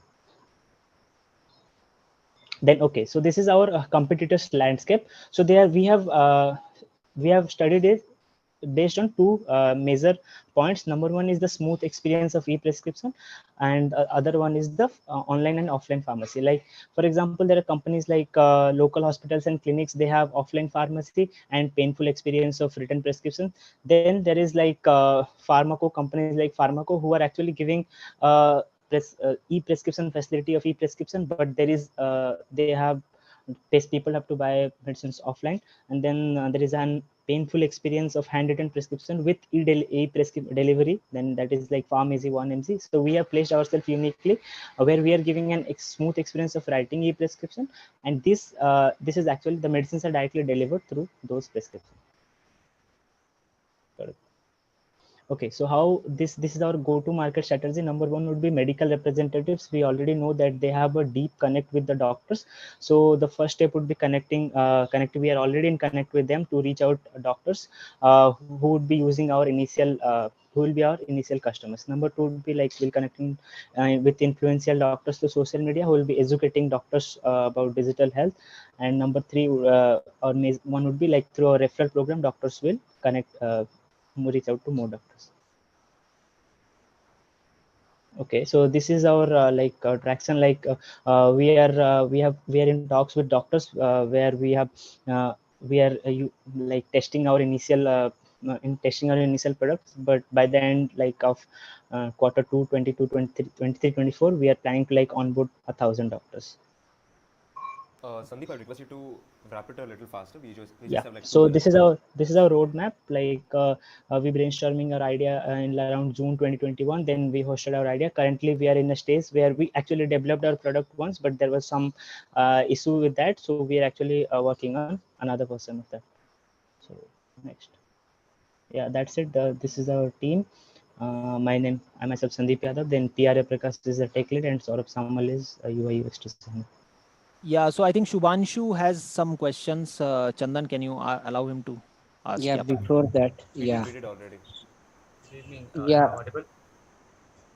Yeah, Shubhanshu, please go ahead. Yeah, so hey Sandeep, I actually had this one question. Like when you generally go to visit a doctor, so if for example you have a bone, if you have a fracture or your muscle has been torn and you have a pain in your knee area, so roughly you will be telling your problem to the doctor via like the online call that you are planning. But how you are going to actually allow him to view those X-rays or MRI reports? Because technically diagnosis is incomplete over just what the patient is telling. It is a process on which doctor starts to plan how to diagnose a problem. But until he is able to get the full-fledged reports, and until then he can't actually like diagnose a disease. Like for example, a blood report can be sent him, a scanned copy of a blood report can be sent. But whereas when it comes to an X-ray or a CT scan or those kind of scans, then it is quite impossible to send a photograph and allow the doctor to judge, because it can lead to some sort of misjudgment of the disease. So how you are actually trying to tackle that problem? Yeah, I'll answer it. The firstly, with the implementation of UHI, so UHI is actually like all the test reports and past test reports would be already stored in his unique ID, and whatever newer test report that he generates, like for example, most of the test reports can actually be seen through like on digital platform, but there are obviously some test reports, there would be some reports which would not be able to, you have to show it to the doctors physically. So for that the patient has to visit the doctor. But obviously this platform what we are building is completely based on a, like you have to visit to the doctor would be writing prescription electronically. Like it's not a kind of teleconsultation thing, it's like kind of you visit to the doctor write the prescription on an e-platform. Just we are replacing that his transcription pad with a e-pad. So in that e-pad he can see all his previous reports, and what the newer reports that he is getting, if it is like necessary for him to see physically, so he has to, like there are some limitations in every thing, and this is we can say one kind. Yeah, so I have a question here. Yeah. How is the doctor giving the prescription on? Is he typing on the laptop, or is he kind of writing on a tablet? What is he doing? So first what we are building currently, it's an Android kind of thing where he would be actually typing. Then we are actually working to implement the AI part, where it would be an e-stylus kind, like you have in the Apple iPad, where you just write and there is a recommendations. Like a doctor has a behavior, like he has a behavior of writing some few medicines repetitively. So based on that behavior, this AI would be developed, and he will be recommended medicines to reduce the total time of consultation. No, actually, the illegible handwriting is not really a problem, because in my all 40 years of my life, the chemist always understands the doctor. He has never Yeah. I have never seen that chemist saying that ye kya likha mujhe samajh mein nahi aa raha, because he knows that. And the chemist, if you would have observed, it is there close to the doctor himself, and he knows personally the doctor who has written that pharmacy. So I don't think legibility is the problem which you should target, because that's not really a problem. The problem which you can target is that how you can link the pharmacy with the doctor. So what you can do is, once the person writes the once you can make it electronic, the doctor can write in whatever stylus or whatever, and that should be instantaneously passed to the chemist. So if you see, a chemist is always near to the doctor. Okay. And in hospitals, the chemist is the pharmacy is there inside the hospital itself. And then the person walks down, and usually what happens is, currently he gives out that paper receipt, or so paper prescription to this guy, to the chemist, and the chemist will go and search and look at the paper and all that. So instead of that, there should be a dashboard at the chemist place, which should auto, as soon as he writes and pays enter, it will go directly to the chemist. The patient just walks down and collects the medicine and goes. Got it. So the convenience is what you should target. I think legibility of handwriting is not really a big problem. Vivek, you were asking something. Yeah, I would like to say something here. If you were saying that the illegibility is not a problem, might be you might not have faced this, but what data says is that if there is 100 errors in hospitals, like if there are 100 medication errors, 61 are only because of transcription errors. Like transcription error, what I mean by transcription errors is like there is an error in doses which has been misread by the chemist, or there is some error, some kind of error, like based on that transcription. Like yeah, that can be there. I mean, let it be. It can be a human error also. So what I was asking Vivek here, what I was asking is, you are planning to have a single platform across doctor, patient, and medical shops, right? And you want to roll this out in the first go, or you want to first have it with doctors and patients, and then you integrate it with medicine shop? I mean, I'm just trying to understand your plan. The product that you are creating, that product will have provisions for all the three stakeholders, or what? The currently which we are working on, it would be a platform where doctors could write e-prescription and it would be integrated with the UHI. So this one is the current platform, because if you are already, if you understand that what UHI is actually increasing the interoperability.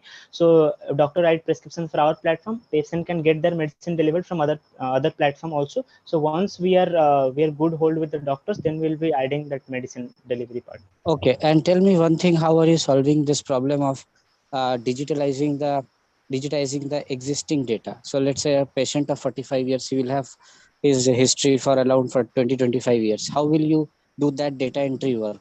What's the plan? Sorry to interrupt. The time is up. Yeah, I think we can Just connect later. I think let him answer this particular question. We can just, I request. Yeah, tell me please. Yeah. So what is happening with the UHI is that UHI is already, like, if a person has an data with Apollo hospitals for 50 years of time, so he can just request that at his UHI address. So it's like a mail address, so the hospital can actually mail it all, or the past health records would be self uploaded by that patient. So these are the two Okay, ways, fair like enough. I either got the it. hospital or medical service provider can add all his health record to the platform, I, which I, can be I got accessed it. by any I amount of got it. doctors. I got it. We will talk offline. Thanks for this. Yeah, we'll talk offline. yeah, let's move ahead. Sure. Okay, so and the next team for this evening is Povi and Amal. Are you ready?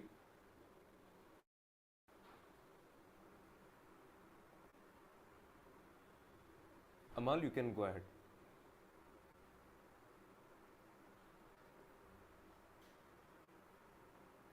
Okay. Yash, can you contact Amal? Yeah. Hasn't been able to. Sorry, Amala? Yeah.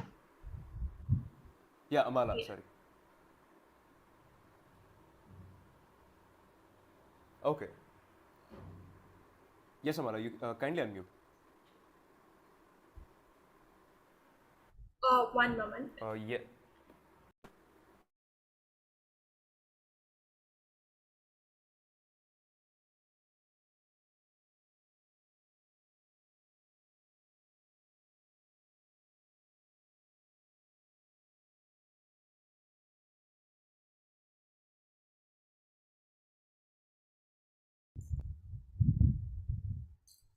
Is it visible? Yes, it is. It is. Yes. You can go ahead. Thank you. So, good evening. I'm Amala and I'm here to represent my venture Povi as a founder. And Povi stands for Earth in Tamil, and the tagline is One Stop Sustainability Solution. So, about myself, I'm an economics student from Azim Premji University, Bangalore, and Puvi is one of the ventures in NSRCL Launchpad 21 cohort. And if for those who doesn't know NSRCL, they are IIM Bangalore incubators. And since we are just out of the ideation stage, we currently don't have any official teammates, but we do have 5 IIM Bangalore students working for us as a part of their coursework project. So moving on, what do we actually try to address in Puvi is this lack of awareness about individual carbon emissions that happen especially through retail consumption. So apart from that, we also tackle this problem of this low demand for eco-friendly product alternatives.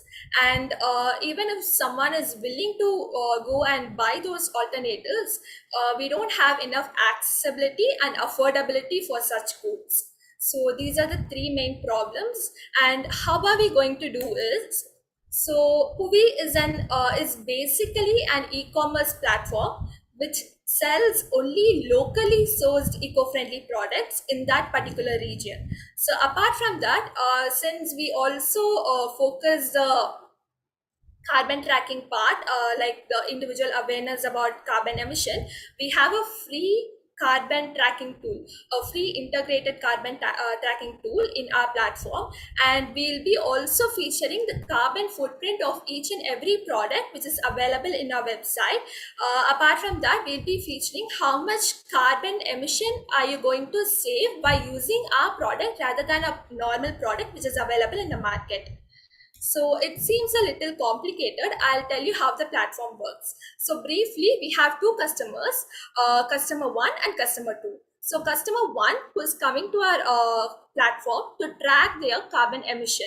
So the action is that they are tracking their carbon emission, and as a result, obviously, we'll be telling them how much units of carbon they have emitted over a period of time. Let us say for 1 month. So we are not just going to tell them this much you have emitted.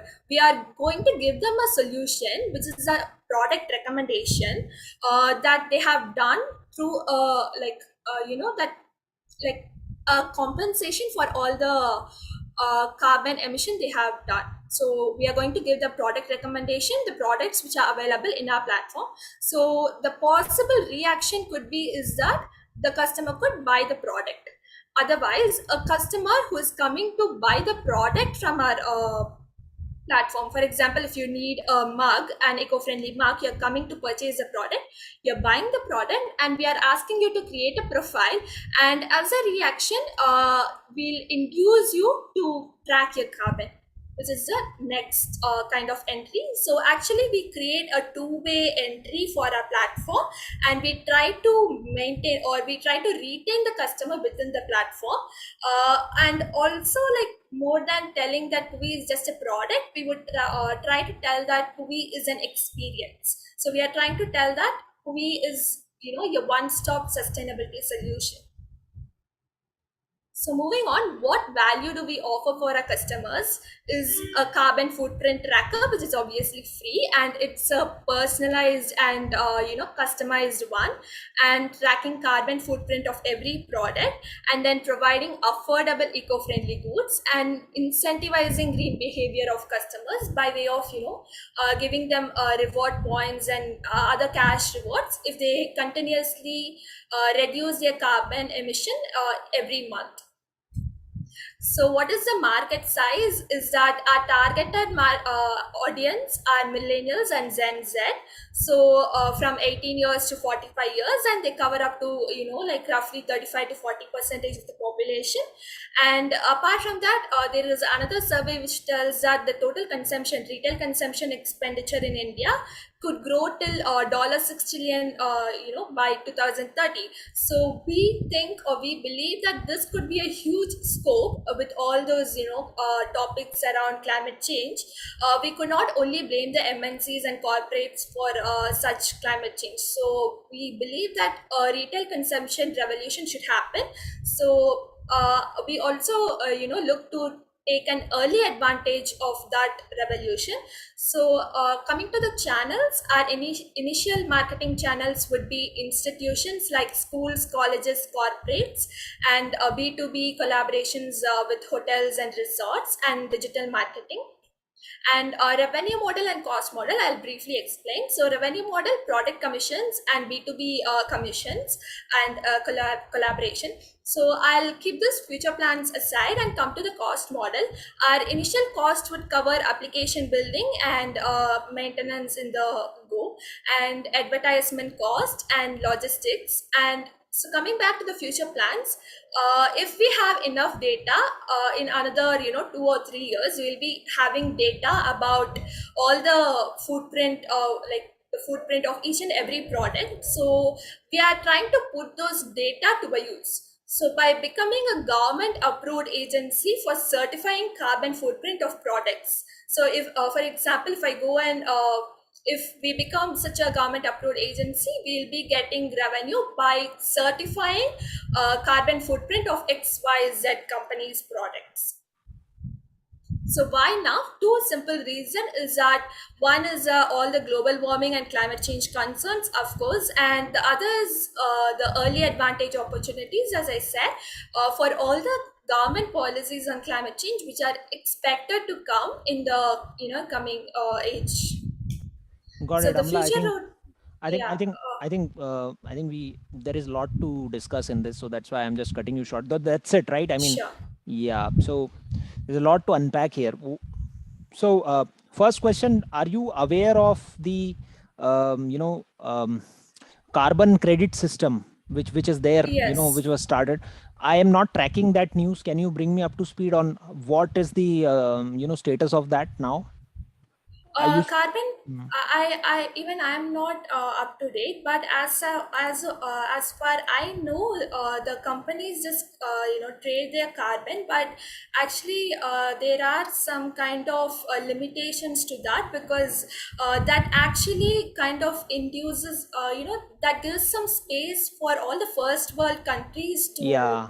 So do that. can you just find out, or maybe we'll definitely connect offline, if that system still exists, and if countries are companies are trading in terms of carbon, then that's a different ball game altogether, if that still exists. Okay, that is Yeah, one. and there are also another stuff coming up, like carbon is a new asset class and stuff like that.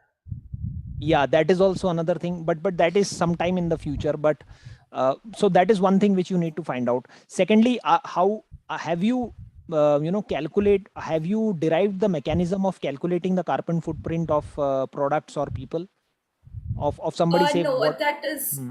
that is the hypothesis testing which we are going to do next week. This one. So we are currently in the hypothesis testing. After that, we'll be going on with the MVP. No, I'm saying how you are calculating the carbon score or carbon footprint of a particular person based on his Yeah. consumption. Have you derived the equation for that, maybe in very simple terms, or the methodology for that? We don't have the equation. I mean, I don't personally have the equation for that, but we have a methodology by taking inputs from the customers regarding their transportation and electricity and water usage and their garbage segregation. So these are the like, even UN has a free carbon tracker, but it's very simple and it's very basic. And carbon, this tracking also differs from country to country. So in India, we need to develop a very personalized one.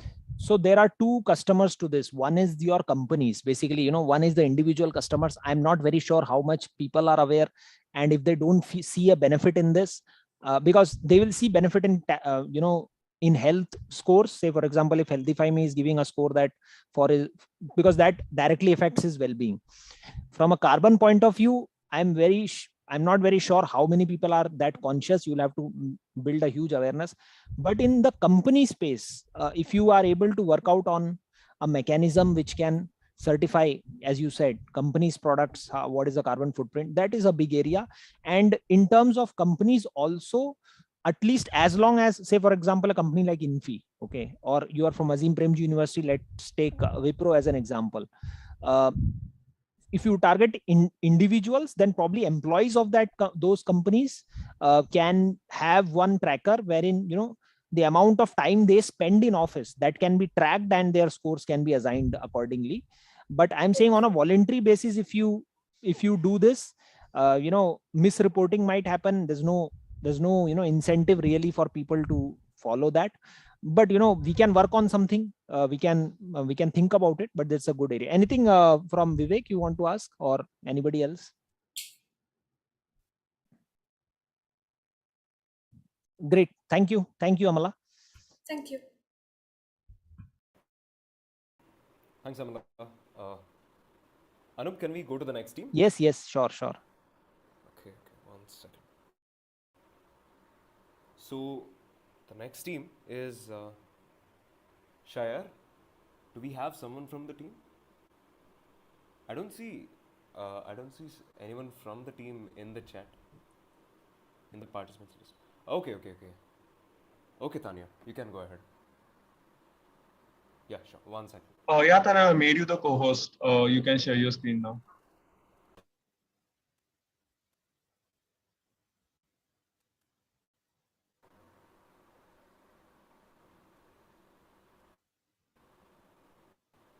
Yes, Tanya, we can get started.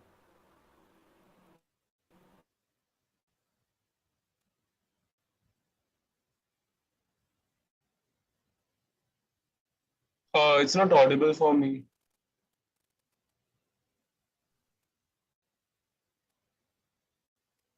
Tanya, if you're saying something, we can't really hear.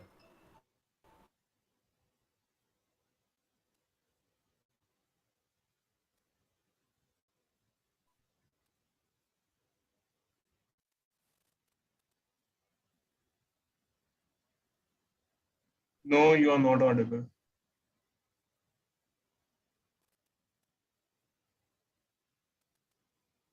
Tanya, I think there is some problem with your microphone or earphone. Probably we can move to the next participant. Yeah, Chandan, you can call in the next team. Tanya, maybe you can just recheck. Also, some problem happened with Sandeep as well. Maybe you can join from two devices just for microphone. You're not audible. No, you're not audible. Yeah. Chandan, what's the next team? The next team is Vasper. So, anyone from Vasper? Yeah, hi. Abhijit and Rahul? Yeah. Yes, Rahul, you can start sharing the screen. Right. Just a moment.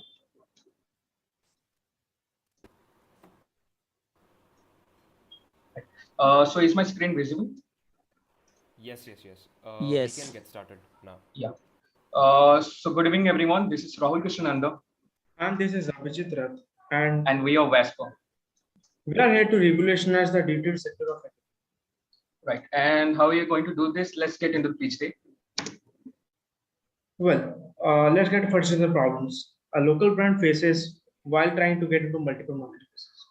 The first one is technical barriers. Advanced knowledge of spreadsheet is required for the listing process of the marketplaces. The second thing is time taking. It takes a lot of enormous amount of time. Screen share करती हूँ और join audio. Oh, sorry. Yeah, you can continue. The second one is time taking. It takes an enormous amount of time to get onboarded and maintain multiple accounts simultaneously. And lastly, it's quite expensive for a local brand to operate an in-house e-commerce team to manage all their orders and marketplaces. Now coming to our services, which is also the solution to the problems listed before. The first one is our listing and profit calculation. We help them create catalogs, and along with that, we help them list their products on multiple marketplaces with proper pricing to help them get the maximum profits. The second one is marketing strategy. We help them market their products to reach the right customers, making it the best seller. And thirdly, with our account management, we manage all their account and conduct extreme market research to know their product and the product's future market. And lastly, with our user-friendly dashboard feature, brands can now track and process all their orders in real time.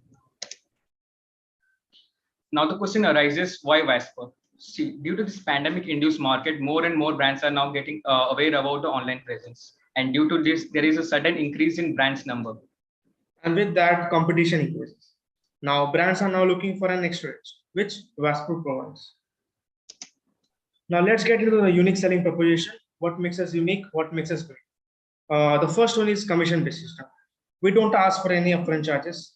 Just pay us only after getting us this. The second one is one-stop solution. Instead of going to different people for different jobs, we offer everything needed for a successful D2C venture, from launch to marketing. And lastly, with our one button listing, brands can now get listed in all the marketplaces available with just a click. Now coming to our target market, we are currently targeting the local D2C brands of India, which are looking forward to get into marketplaces. And lastly, we'll be targeting already established brands, which are looking forward to increase their online sales. Now let's get into some numbers. Currently, we have over 600 plus D2C brands in India, worth about 44.6 billion, and 150 plus D2C brands are looking forward for our services. Now every brand has their competitors, so we do have our competitors. We have our direct competitors and indirect competitors, as you can see on the screen. The next one is the competitive advantages, which sets us apart from our competition. The first one is end-to-end solution. Everything at one place, from listing to marketing, we serve all. The second one, as we already told, instead of paying any upfront charges, just pay us only after the sales. And last but not the least, as mentioned before, with our dashboard feature, brands can now track and process their orders in real time. So coming up, this is our demo representation of our dashboard interface, which we'll be implementing very soon.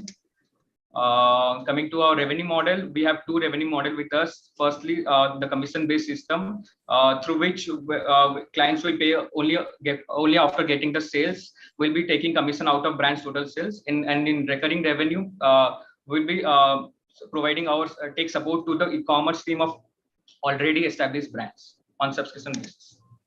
The market approach, the first one will be targeting newly set up D2C brands, and after that, we'll be approaching established brands using a portfolio as mentioned. The second thing is outsourcing. We are going to outsource our tech to the already established brands e-com team and our services to other digital agencies. Our projected revenue by the year end, we're projecting a gross revenue of INR 500K through brand deals with our current goal of 20 plus brands. We are estimating a generation of INR 350K, and through outsourcing and subscription, we are planning to generate 15 and 25% of share. Right. So this is our timeline, which represent our journey. On September last year, Vasper was born, and on November last year, we signed our first agreement and we got our website running. And on December, Biswit Panda and Devi Som joined Vasper. And January this year, we signed MOU with Debatist and digital marketing agency to outsource for their clients. And Avijit Rath joined as PR head. February 22, we are the official e-commerce partner for Women's National Health Brand. Have signed 3 NDAs and in talks with multiple brands.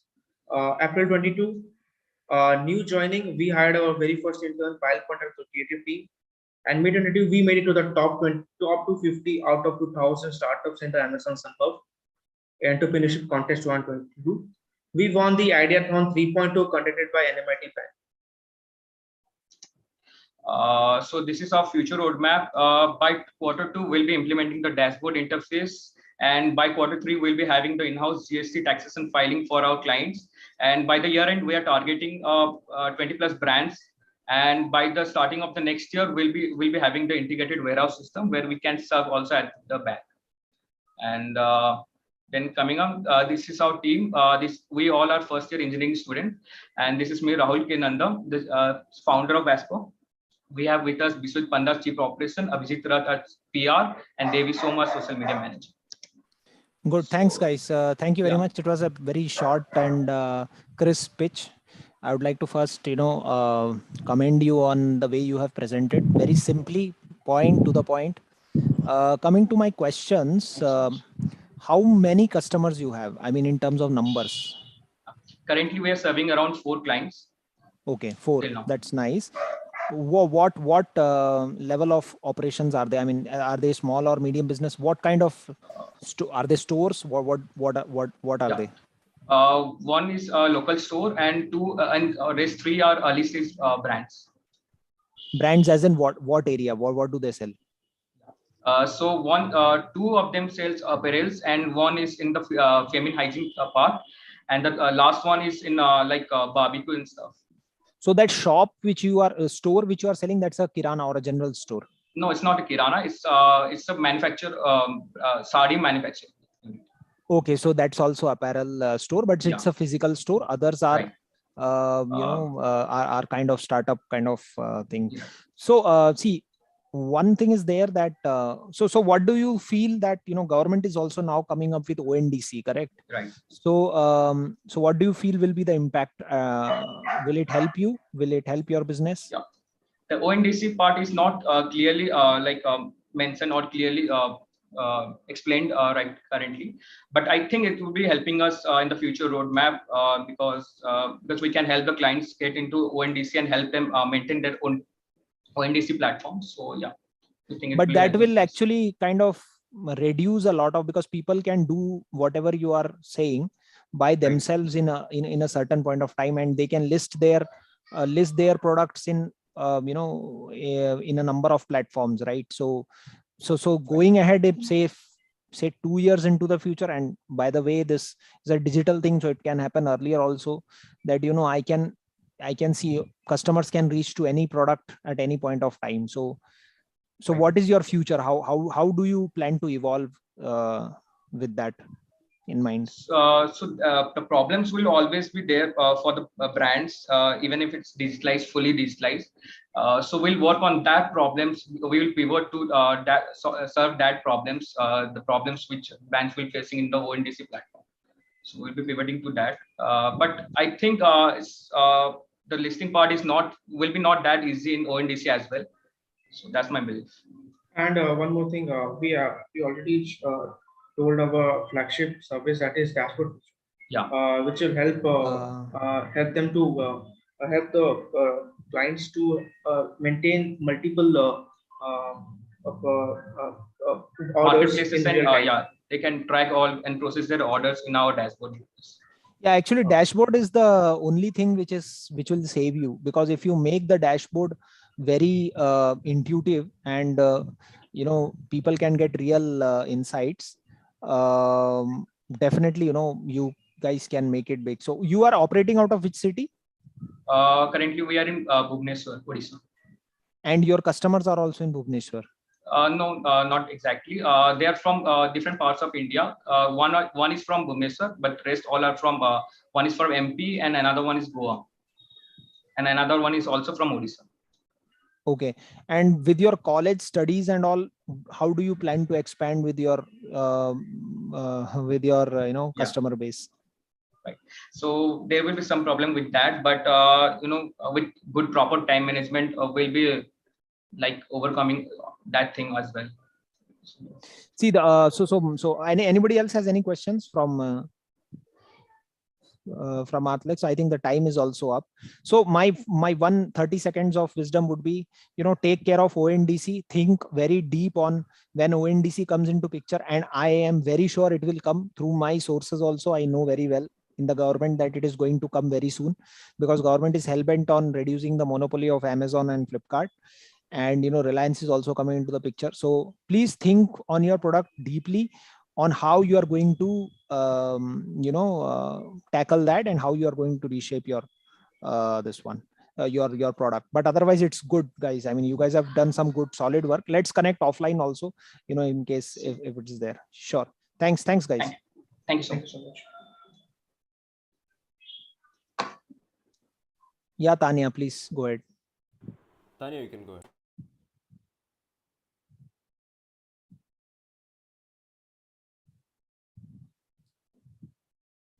Yeah, I think you're on mute. Just unmute yourself. No, you're on mute. You're on mute. You have to unmute. Am I audible now? Yes. Hello. Yeah, you're audible now.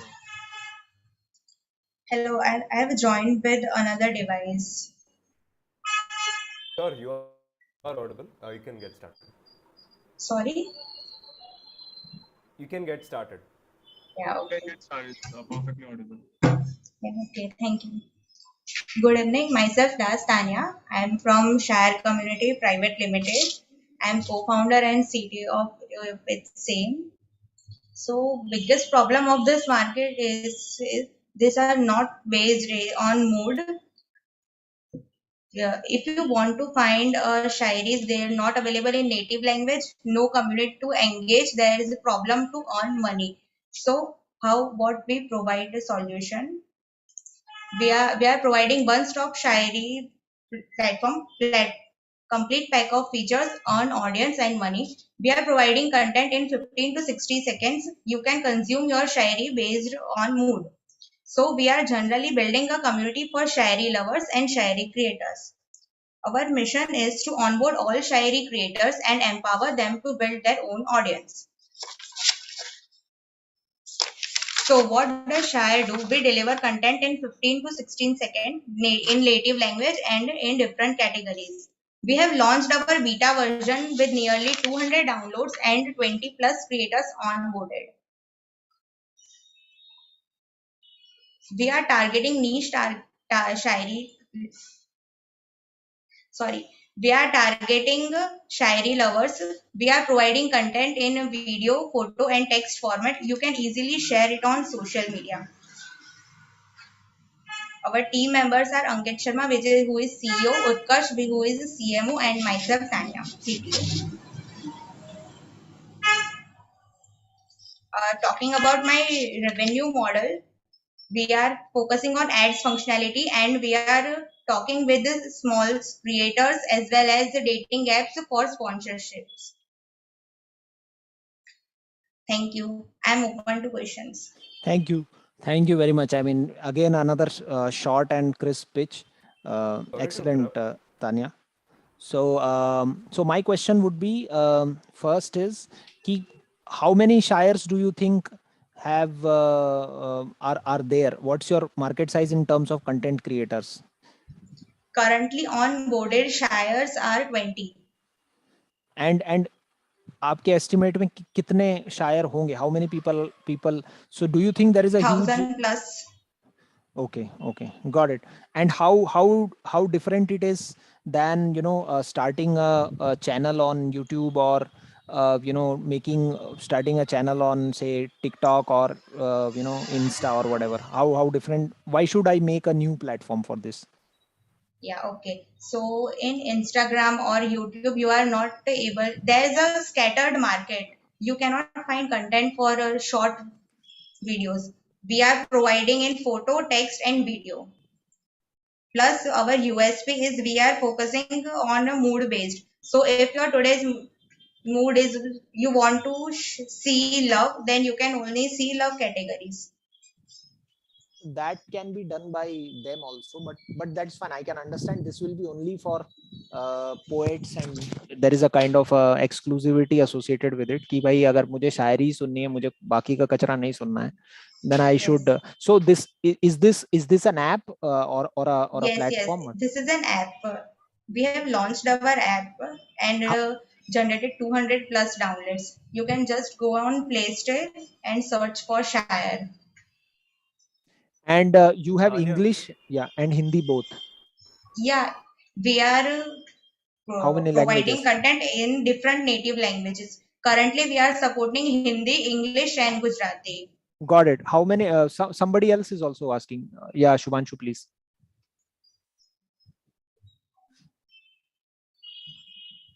Yeah, somebody else was also asking a question. Okay. Yeah. Yes. Tanya, your app clearly mentions that you're not going to go ahead with ads. Enjoy Shire is ad free. But now you just mentioned that you're going to go ahead with the ad model. Where you're going to go In ahead later future, we will add ads. But currently, we are ad free. Got it. Why did you mention dating companies? Yeah. Currently, we are providing ad free, and our source of income will be dating apps. We are connecting with dating apps and asking them for sponsorships. Yeah, can you unmute Ankit Sharma, please? Ankit Sharma is He's my co-founder. Yeah, I think he wants to say something, and they have time. I unmute you now. Yeah, am I audible now? Yes, Ankit, please go ahead. Yeah, तो मैं थोड़ा short crisp एक वापस एक short crisp description देना चाहूंगा. हमारी जो ऐप है वो हम text, video and photo format में शायरीज डिलीवर करते हैं. ऐसा कोई प्लेटफॉर्म नहीं है जो अभी टेक्स्ट, वीडियो और फोटो फॉर्मेट में शायरीज डिलीवर करे. लाइक हम देखते हैं कि डांस एक आर्ट फॉर्म है, म्यूजिक एक आर्ट फॉर्म है, पोएट्री भी एक आर्ट फॉर्म है. तो हम एक सेपरेट प्लेटफॉर्म बनाना चाहते हैं उसका, जहाँ पे हम जो पोएट्री करने वाले, क्योंकि ऐसे बहुत सारी ऑडियंस है जो पोएट्री करती है. मतलब हमने एक कंपटीशन रिसेंटली कंडक्ट किया था जहाँ पे हमें 10,000 एप्लीकेशंस आए थे. तो हमें पता चला कि यार पोएट्री करने वाले बहुत सारे लोग हैं, तो उनका एक सेपरेट प्लेटफॉर्म रहना चाहिए. तो हमने ऑफलाइन भी काफी सारे इवेंट्स करे जहाँ से मतलब हमें एक्सपीरियंस मिला. हम 10th के बाद इवेंट्स ही करते थे.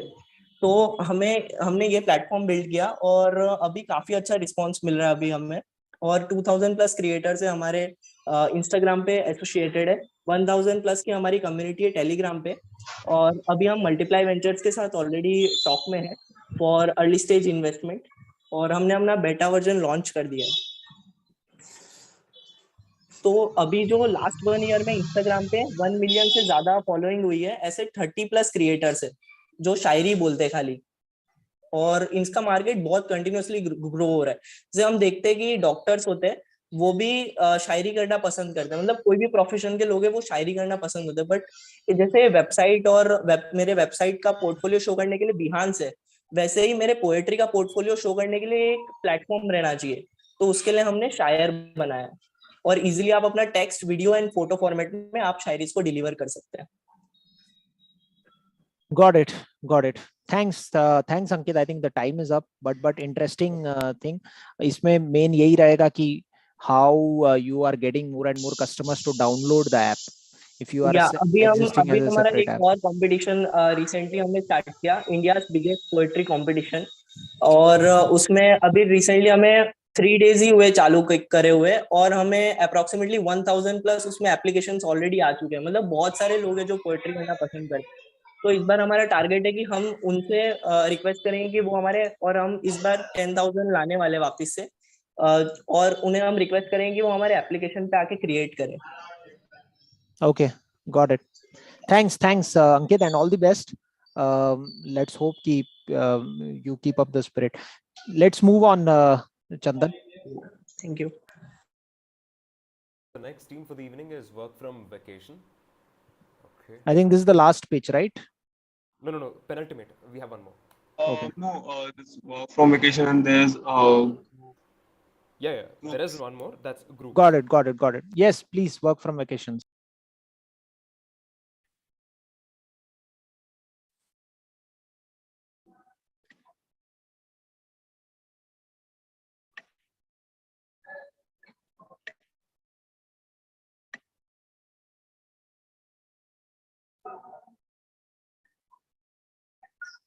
Hi guys, my name is B.C. Sagar. So I'm the co-founder of workfromvacations.com. So we basically provide new age workspaces and hospitality in near rural areas, beaches, and also hilltops that we are planning. So what are the problems with customers? Like there is a lot of stress in urban workspaces, and there is a lot of vehicle traffic in urban areas. Like we need to spend around 2 hours on an average if you're staying in Bengaluru, if you're staying in Hyderabad or Chennai or any such metropolitan city. And there is high cost of workspaces in urban areas, and a lot of people are working together. If you see at some companies, they are working very close to each other, and they find it very noisy to work with so many people. Some people need peace of brain to have their creative ideas, to innovate and they come up with new solutions. And there is no proper refreshment other than indoor sports in workspaces. And there is no meditation classes or anything like calming ourselves down. And there's also no healthy diet. That's what I feel in urban areas. So what is the solution that we have come up with? It's a network of workspaces across India and also abroad. So we are having work from anywhere options also. We have proper internet, cafe, food, stay facilities to be provided. We have mentors for yoga, meditation that will reduce the work stress, and also we have weekend farming activities.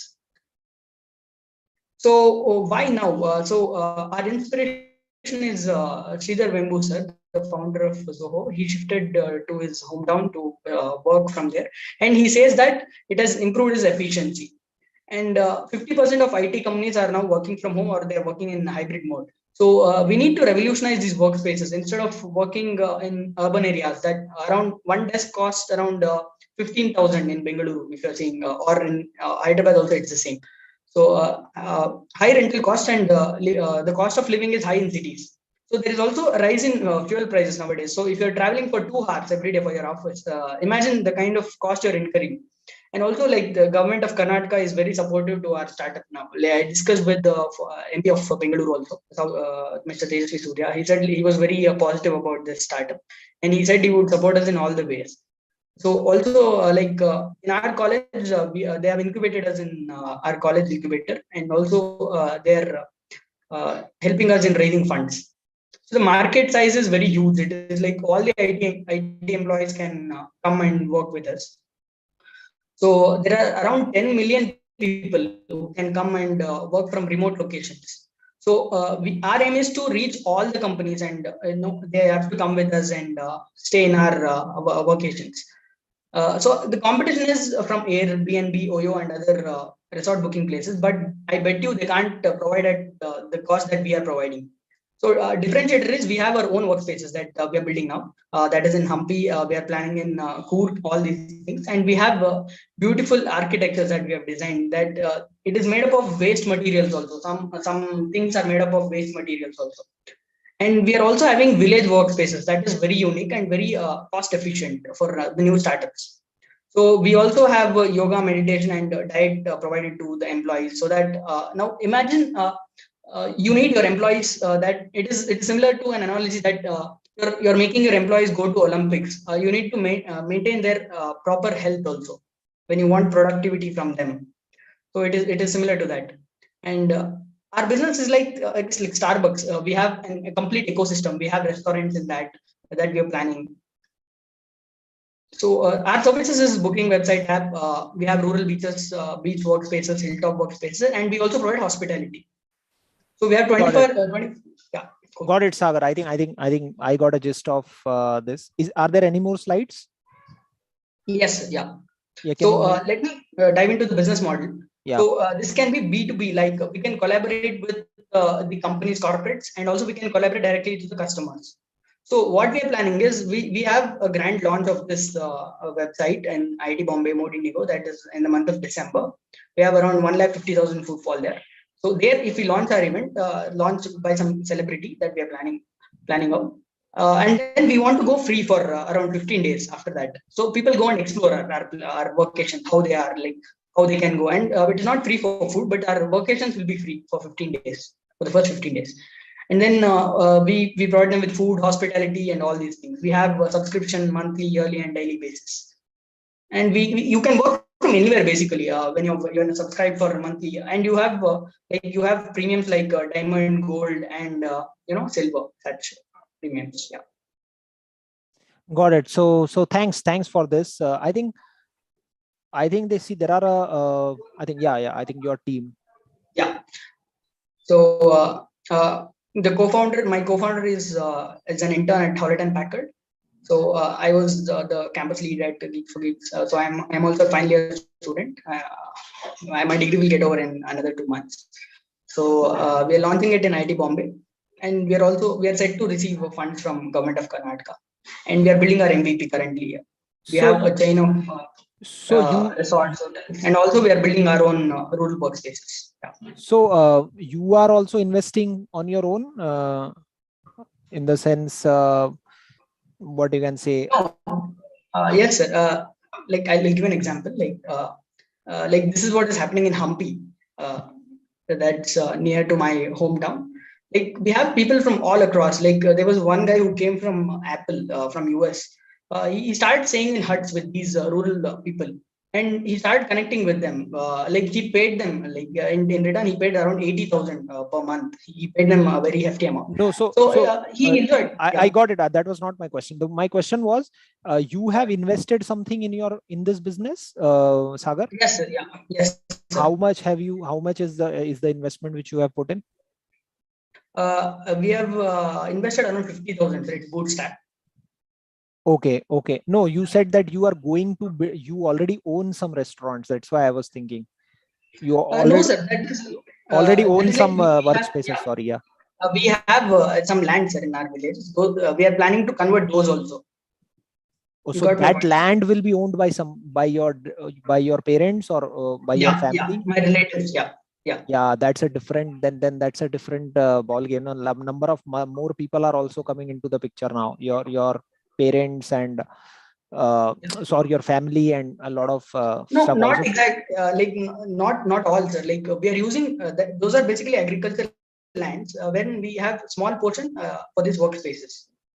Yeah, got it. But that is definitely, that introduces a lot of complexities, correct? So investing, but I think this is an interesting concept. Okay. And you are anyway set to get some funds from Government of Karnataka, because tourism is going to get heavily promoted because of this.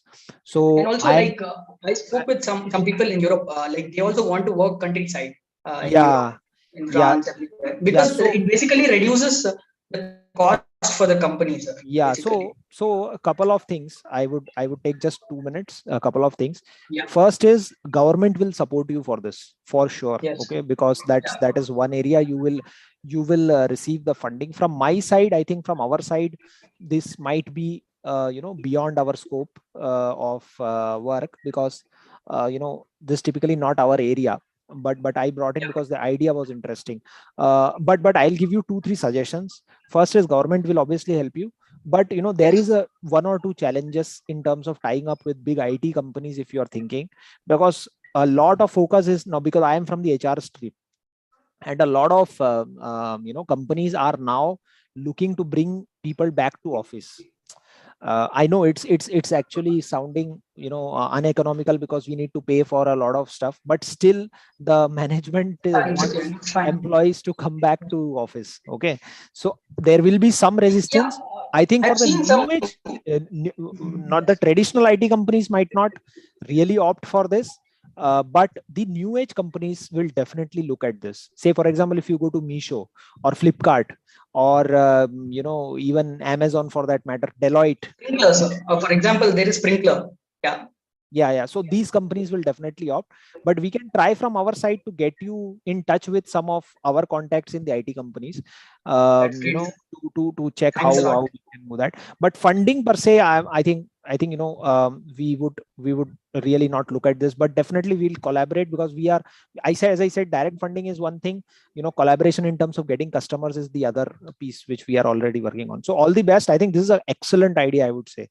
Okay, please go for it, Sagar. Thanks. Thanks a lot, sir. Thanks for your suggestions. And if somebody has any suggestions for us, like you can ping me on my LinkedIn. That would be great. All the viewers. Thank you. Thank you, BlueLearn. Thanks a lot. Yeah, let's move on to the next. Sure. The last team for today is Grooks. Grooks? Okay. Whom do we have here from? Subodh. Subodh? Yeah. Yeah, hello. Am I audible? Yes, Yeah, Subodh, you are yes. audible. You can. Yeah.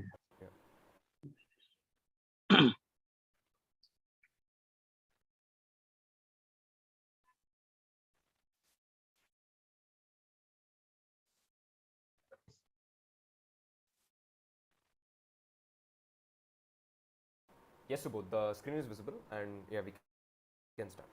Yeah, actually.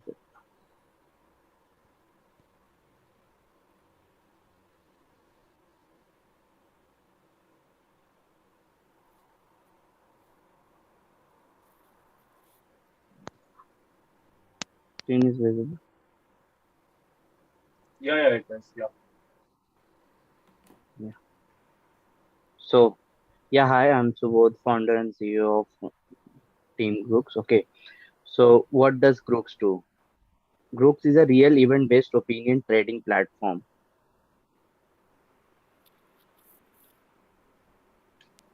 Yeah, please go ahead. Yeah, actually, it's not working.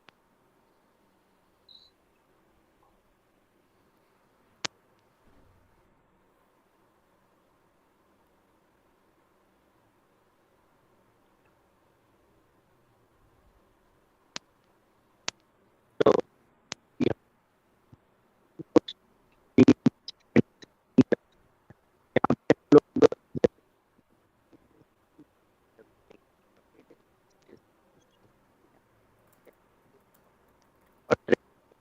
Subodh, I think is Subodh's voice clear for others? Yeah, your voice is like breaking a lot. I think it's not at all audible. Yeah. Okay.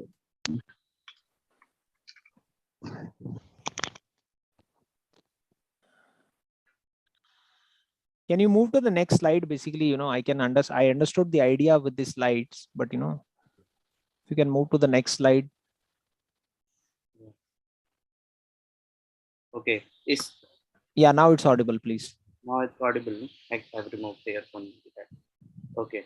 So, जो भी trending topics होते हैं it is not limited to sports. Okay, so यहाँ पे entertainments, sports और politics या जितने भी ट्रेंडिंग टॉपिक्स होते हैं, जो भी सोशल मीडिया पे लोग डिस्कस कर रहे होते हैं, हम लोग उस पे ही लोग अपने आके अपने इवेंट को यस या नो में ट्रेड कर सकते हैं। अभी राइट नाउ हम लोगों ने 1000 यूजर्स को कैटर करा है, 29,000 टोटल ट्रेड्स हमारे वेबसाइट ऐप पे, एंड्रॉयड ऐप पे प्लेस हुआ है।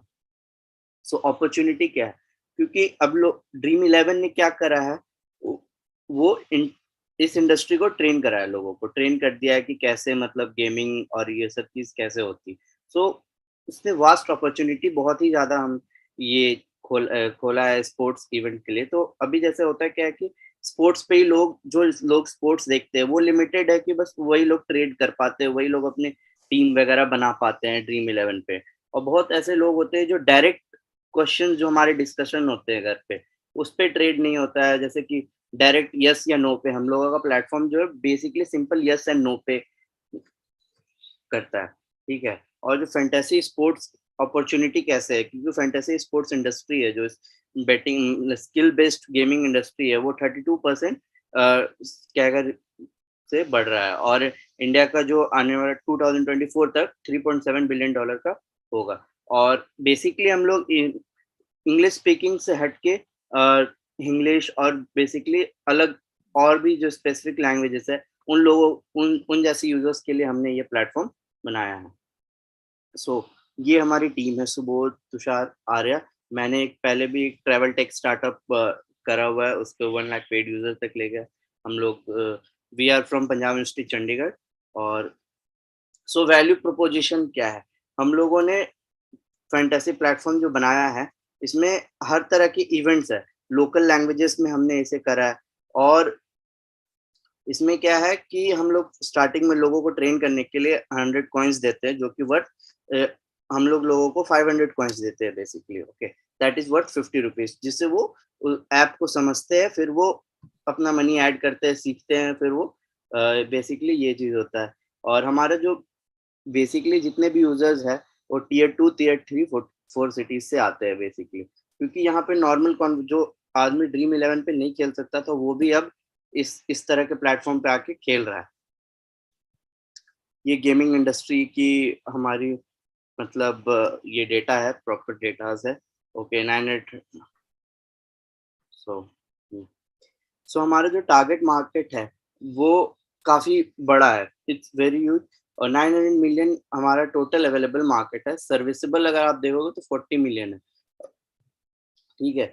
बट एक जो हम लोग बेसिकली अभी हम जिस पे टारगेट कर रहे हैं वो 240 मिलियन है। हमारा बिजनेस मॉडल क्या है, हम लोग प्लेटफॉर्म फी लेते हैं, 10% विनिंग कमीशन है हमारा। जो लोग जीतता है उससे हम लोग प्लेटफॉर्म फी लेते हैं, जो हारता है उससे नहीं लेते। सो ये बेसिकली दो लोगों के बीच में होता है। इसमें क्वेश्चन होता है यस या नो पे। किसी ने ओपिनियन दिया कि यस 50 कॉइन किसी ने लगाया, किसी ने नो 50 लगाया, तो वो जो विनर होगा उसे 100 कॉइन मिलेगा, तो उसका 10% हम लोग लेते हैं। और 5% जो अपना विनिंग अमाउंट रहता है उधर से हम लोग विड्रॉल फीस चार्ज करते हैं। राइट नाउ अभी हम लोग फ्रीमियम मॉडल पे काम कर रहे हैं, जो प्लेटफॉर्म फीस पे काम करता है। आगे हम लोग कुछ चीजें प्लान करा हुआ है हमने कि प्राइवेट टूर्नामेंट्स भी लोग करा ले। बट ठीक है, कंपटीशन में जैसे यहाँ पे जो है जो ड्रीम 11 है वो स्पोर्ट्स पे लिमिटेड है, 3 पत्ती है, वो किसी एक पर्टिकुलर चीज पे, विंजो पे लोग कैजुअल गेम वगैरह खेलते हैं। बट हम लोगों ने क्या करा है कि उसको वाइड रेंज पे लीगल वे में उसको हम लोगों ने एक्सपैंड करा है। Got it, thank you Subodh. तो आप ये बेसिकली, क्योंकि एक तो आपने जो डेक भेजी थी वो किसी दूसरे फॉर्मेट में थी, तो हम लोगों को तो वो डेक हमने ये डेक देखी नहीं, मतलब तो वो खुली नहीं पाई जो भी आपने डेक सबमिट करी थी। लेकिन आपके जो आपने एक्सेल शीट में थोड़ा सा डिस्क्रिप्शन दिया था उसके बेस पे हमने जो निकाला उसके हिसाब से हमको थोड़ा इंटरेस्टिंग लगा, इसलिए आपको इंक्लूड किया गया था। अब एक्चुअली में समझ में आया है कि क्या है आपका आइडिया। तो ये तो मतलब आप बोल रहे हैं कि जो 3 पत्ती करता है या जो ड्रीम 11 करता है उसके अलावा आप और भी चीजों को इसमें ला रहे हैं जिससे कि लोग किसी भी चीज पे बैटिंग करें, करेक्ट? बैटिंग या एक्चुअली हमने इसको क्या करा है, स्किल बेस्ड पे रखा है। तो यहाँ पे है क्या कि कोई भी अभी जैसे अगर हमारा ऐप आप खोलोगे तो उसमें एक ऑप्शन आता है। अभी मेरे पास टाइम है, 1 मिनट का टाइम है कि नहीं? जी जी बिल्कुल, अरे मैं हो गया है, अब आपके पास 5 मिनट का और टाइम है, बताइए, क्योंकि क्वेश्चंस पे आ गए हम लोग। ओके।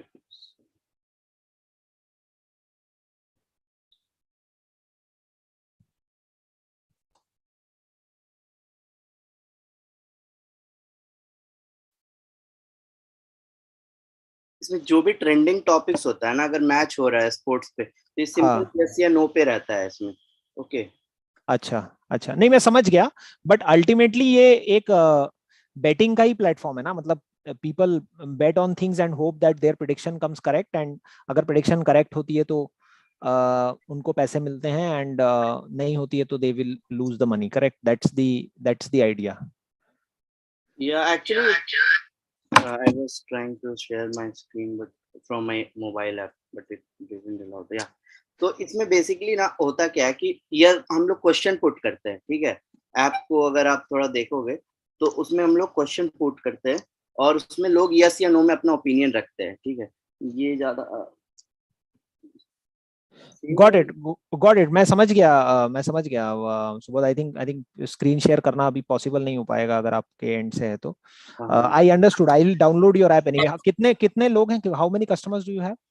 अभी हम लोगों ने 1000 कस्टमर्स है जिसमें से अभी तक 30,000 29,000 ट्रेड्स के अप्रॉक्स, मतलब ये एक्यूरेट है, ये कितना ट्रेड्स अभी हमारा और वेबसाइट। आपकी फंडिंग वगैरह की कुछ बात चल रही है, कहीं कुछ भी ऐसा हो रहा है आपका? क्या एक्चुअली शशांक, अगर आप जानते होगे शशांक सर को, देहात के सीईओ जो है, हाँ तो हाँ हाँ, करेक्ट करेक्ट। या तो he like the idea but उन्होंने मुझे 10,000 कस्टमर्स का टारगेट दिया है, तो he will introduce to metric partner and all that, but ठीक है। ओके या वो ओके, बट कोई फॉर्मल कुछ भी किसी के साथ अभी नहीं फॉर्मल पार्टनरशिप अभी नहीं? एक्चुअली हमने अप्रोच भी नहीं करा है क्योंकि हम लोग इसमें काफी कुछ गेम में इसको हमने 1 महीना टाइम लिया अच्छे से, यूजर्स का भी एडिक्शंस वगैरह समझना चाह रहे थे कि अगर किसी को समझ आ जाता है तो ये काफी हाई फ्रीक्वेंसी है कि अगर किसी को समझ में आ जाता है तो वो ऐप को, मतलब जो हमारा एक यूजर है उसने अबाउट अभी तक 200 से 250 ट्रेड्स भी कर चुके हैं, तो वो इतना एडिक्टिव है अगर किसी को समझ में आ जाता है गेम प्ले अच्छे से। हाँ, तो एक्चुअली ये वाला एरिया, क्योंकि we did not know completely क्या क्या आपका आइडिया था, ये हमारा एरिया है नहीं वैसे, ये बेटिंग वाला और ये मतलब गेमिंग वाला जो एरिया है, जो बोल सकते हैं मोनेटाइज्ड गेमिंग, ऐसे अगर हम लोग इसको बोलें तो ये हमारा एरिया है नहीं एक्चुअली। इस पे हम लोग क्योंकि रेगुलेशन वाइज और थोड़ा रिस्की बिजनेस है ये। रेगुलेशन वाइज में ऐसा क्या है कि एक कॉम्पिटिटर है प्रोबो, जिसको सिक्वायर ने फंड भी कर दिया। हाँ, उसमें ऐसा है ना कि हम लोग गेम को, यहाँ पे बेटिंग है ही नहीं, कैसे नहीं है मैं बताता हूँ। यहाँ पे आप ओपिनियन रख रहे हो, दूसरा यूजर ओपिनियन रख रहा है, और अब आप दोनों अपना, जैसे एक सिंपल क्वेश्चन था, बीजेपी 300 सीट ला पाएगी कि नहीं यूपी में, ठीक है? आपने यस बोला, मैंने नो बोला। आपने 70% बोला, मैंने 30% नो के साथ करा, तो हम दोनों के बीच लग गया, मैच हो गया, ठीक है? और रियल इवेंट जिस चीज पे भी क्लोज होगा, अगर मैंने वहां पे दिया हुआ कि ये हम लोग TOI को फॉलो करते हैं, टाइम्स ऑफ इंडिया को, तो जब भी वो इवेंट क्लोज होता है, ठीक है, वो क्लोज हो गया नो पे कि बीजेपी 300 सीट नहीं ला पाई, ठीक है? तो आप यस के साथ थे तो आप हार गए, मैं जीत गया, बट इसमें हम दोनों के बीच डायरेक्ट चैलेंज लगा और एक रियल इवेंट पे। तो ऐसा है कि ये यहाँ पे आप, वहाँ पे आप कोई बेटिंग, मैंने हमने प्राइस नहीं सेट करा था ना एज अ कंपनी, प्राइस नहीं सेट किया, आपने अपना ओपिनियन दिया, दूसरे ने अपना ओपिनियन दिया, तो हम लोगों का प्रॉपर, हमारे पास दिल्ली हाई कोर्ट से मतलब है, ठीक है? ये आपका ये मेरा नहीं, लेकिन पैसे तो मैं दे ही रहा हूँ ना, इन द सेंस किसी मेरे को कमाने हैं पैसे, तो मेरा प्रेडिक्शन राइट होना चाहिए। तो ये थोड़ा सा रिस्की है एक्चुअली, ये मेरा एरिया नहीं है, वो भी है, but it is a good thing, और डेफिनेटली ये आगे जाके बहुत बड़ा बनेगा। एक मैंने क्या सोचा था, what I thought about was something really really new, जो कि मैं सोच रहा था अपनी तरफ से भी।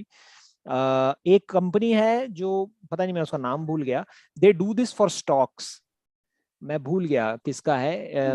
वो ट्रेड करते हैं वर्चुअल स्टॉक्स में। हाँ, वर्चुअल स्टॉक्स में नहीं, दे प्रेडिक्ट अ प्राइस, वो लोग एक प्राइस सेट करते हैं। तो इसमें हम लोगों का भी क्वेश्चन रहता है कि जैसे अभी एक हमारा क्वेश्चन एक्टिव है कि SBI का शेयर का वैल्यू इतने तारीख तक कितना होगा कि नहीं, तो बेसिकली ये हेज ऑन ओपिनियंस ही है, और आपके ओपिनियंस को आप अपना हाँ, लेकिन उस केस में मेरा ये मानना था कि आप डायरेक्टली उसको स्टॉक मार्केट पे फीड करते हैं। तो फॉर एग्जांपल बहुत सारी ब्रोकरेज हाउसेज होती हैं या बहुत सारे ट्रेडर्स होते हैं, करेक्ट, जिनको की इंफॉर्मेशन चाहिए होती है कि पब्लिक का सेंटीमेंट, जैसे फॉर एग्जांपल ऑयल के केस में या बीजेपी के केस में या कांग्रेस के case, whatever, anything influences the stock market, right? अगर आपके प्लेटफॉर्म में मान लीजिए 1 करोड़ लोग हैं, ठीक है, और 1 करोड़ लोग आज ये बिलीव करते हैं कि यही होगा, तो ऑब्वियसली आपको एक सर्टेन टाइम पीरियड के पहले ये चीज आपको पता चल जाएगी मेरे प्लेटफॉर्म से कि ये होने वाला है, क्योंकि मेजोरिटी लोग ये समझते हैं। तो वो एक इन्फॉर्मेशन स्टॉक्स के पर्सपेक्टिव में बहुत वैल्यूएबल है मेरे लिए। तो मैं एक्चुअली वैसा सोच रहा था, अभी तक मेरे को वो रियल सेंस में वो दिखा नहीं किसी भी प्लेटफॉर्म पे, तो मैं वो सोच रहा था। बट आपका थोड़ा सा अलग है, बट ये you can take it as a suggestion, क्योंकि ये जो चीज है ना कि लोगों का ओपिनियन कि कहाँ जा रही है चीजें, और इवेंट मोस्टली ओपिनियन इन्फ्लुएंस्ड भी होते हैं। मतलब जो इवेंट का आउटकम होता है, जैसे अगर किसी ने 50 लोगों ने बोला है कि ये है, तो वही इवेंट होगा भी, ठीक है।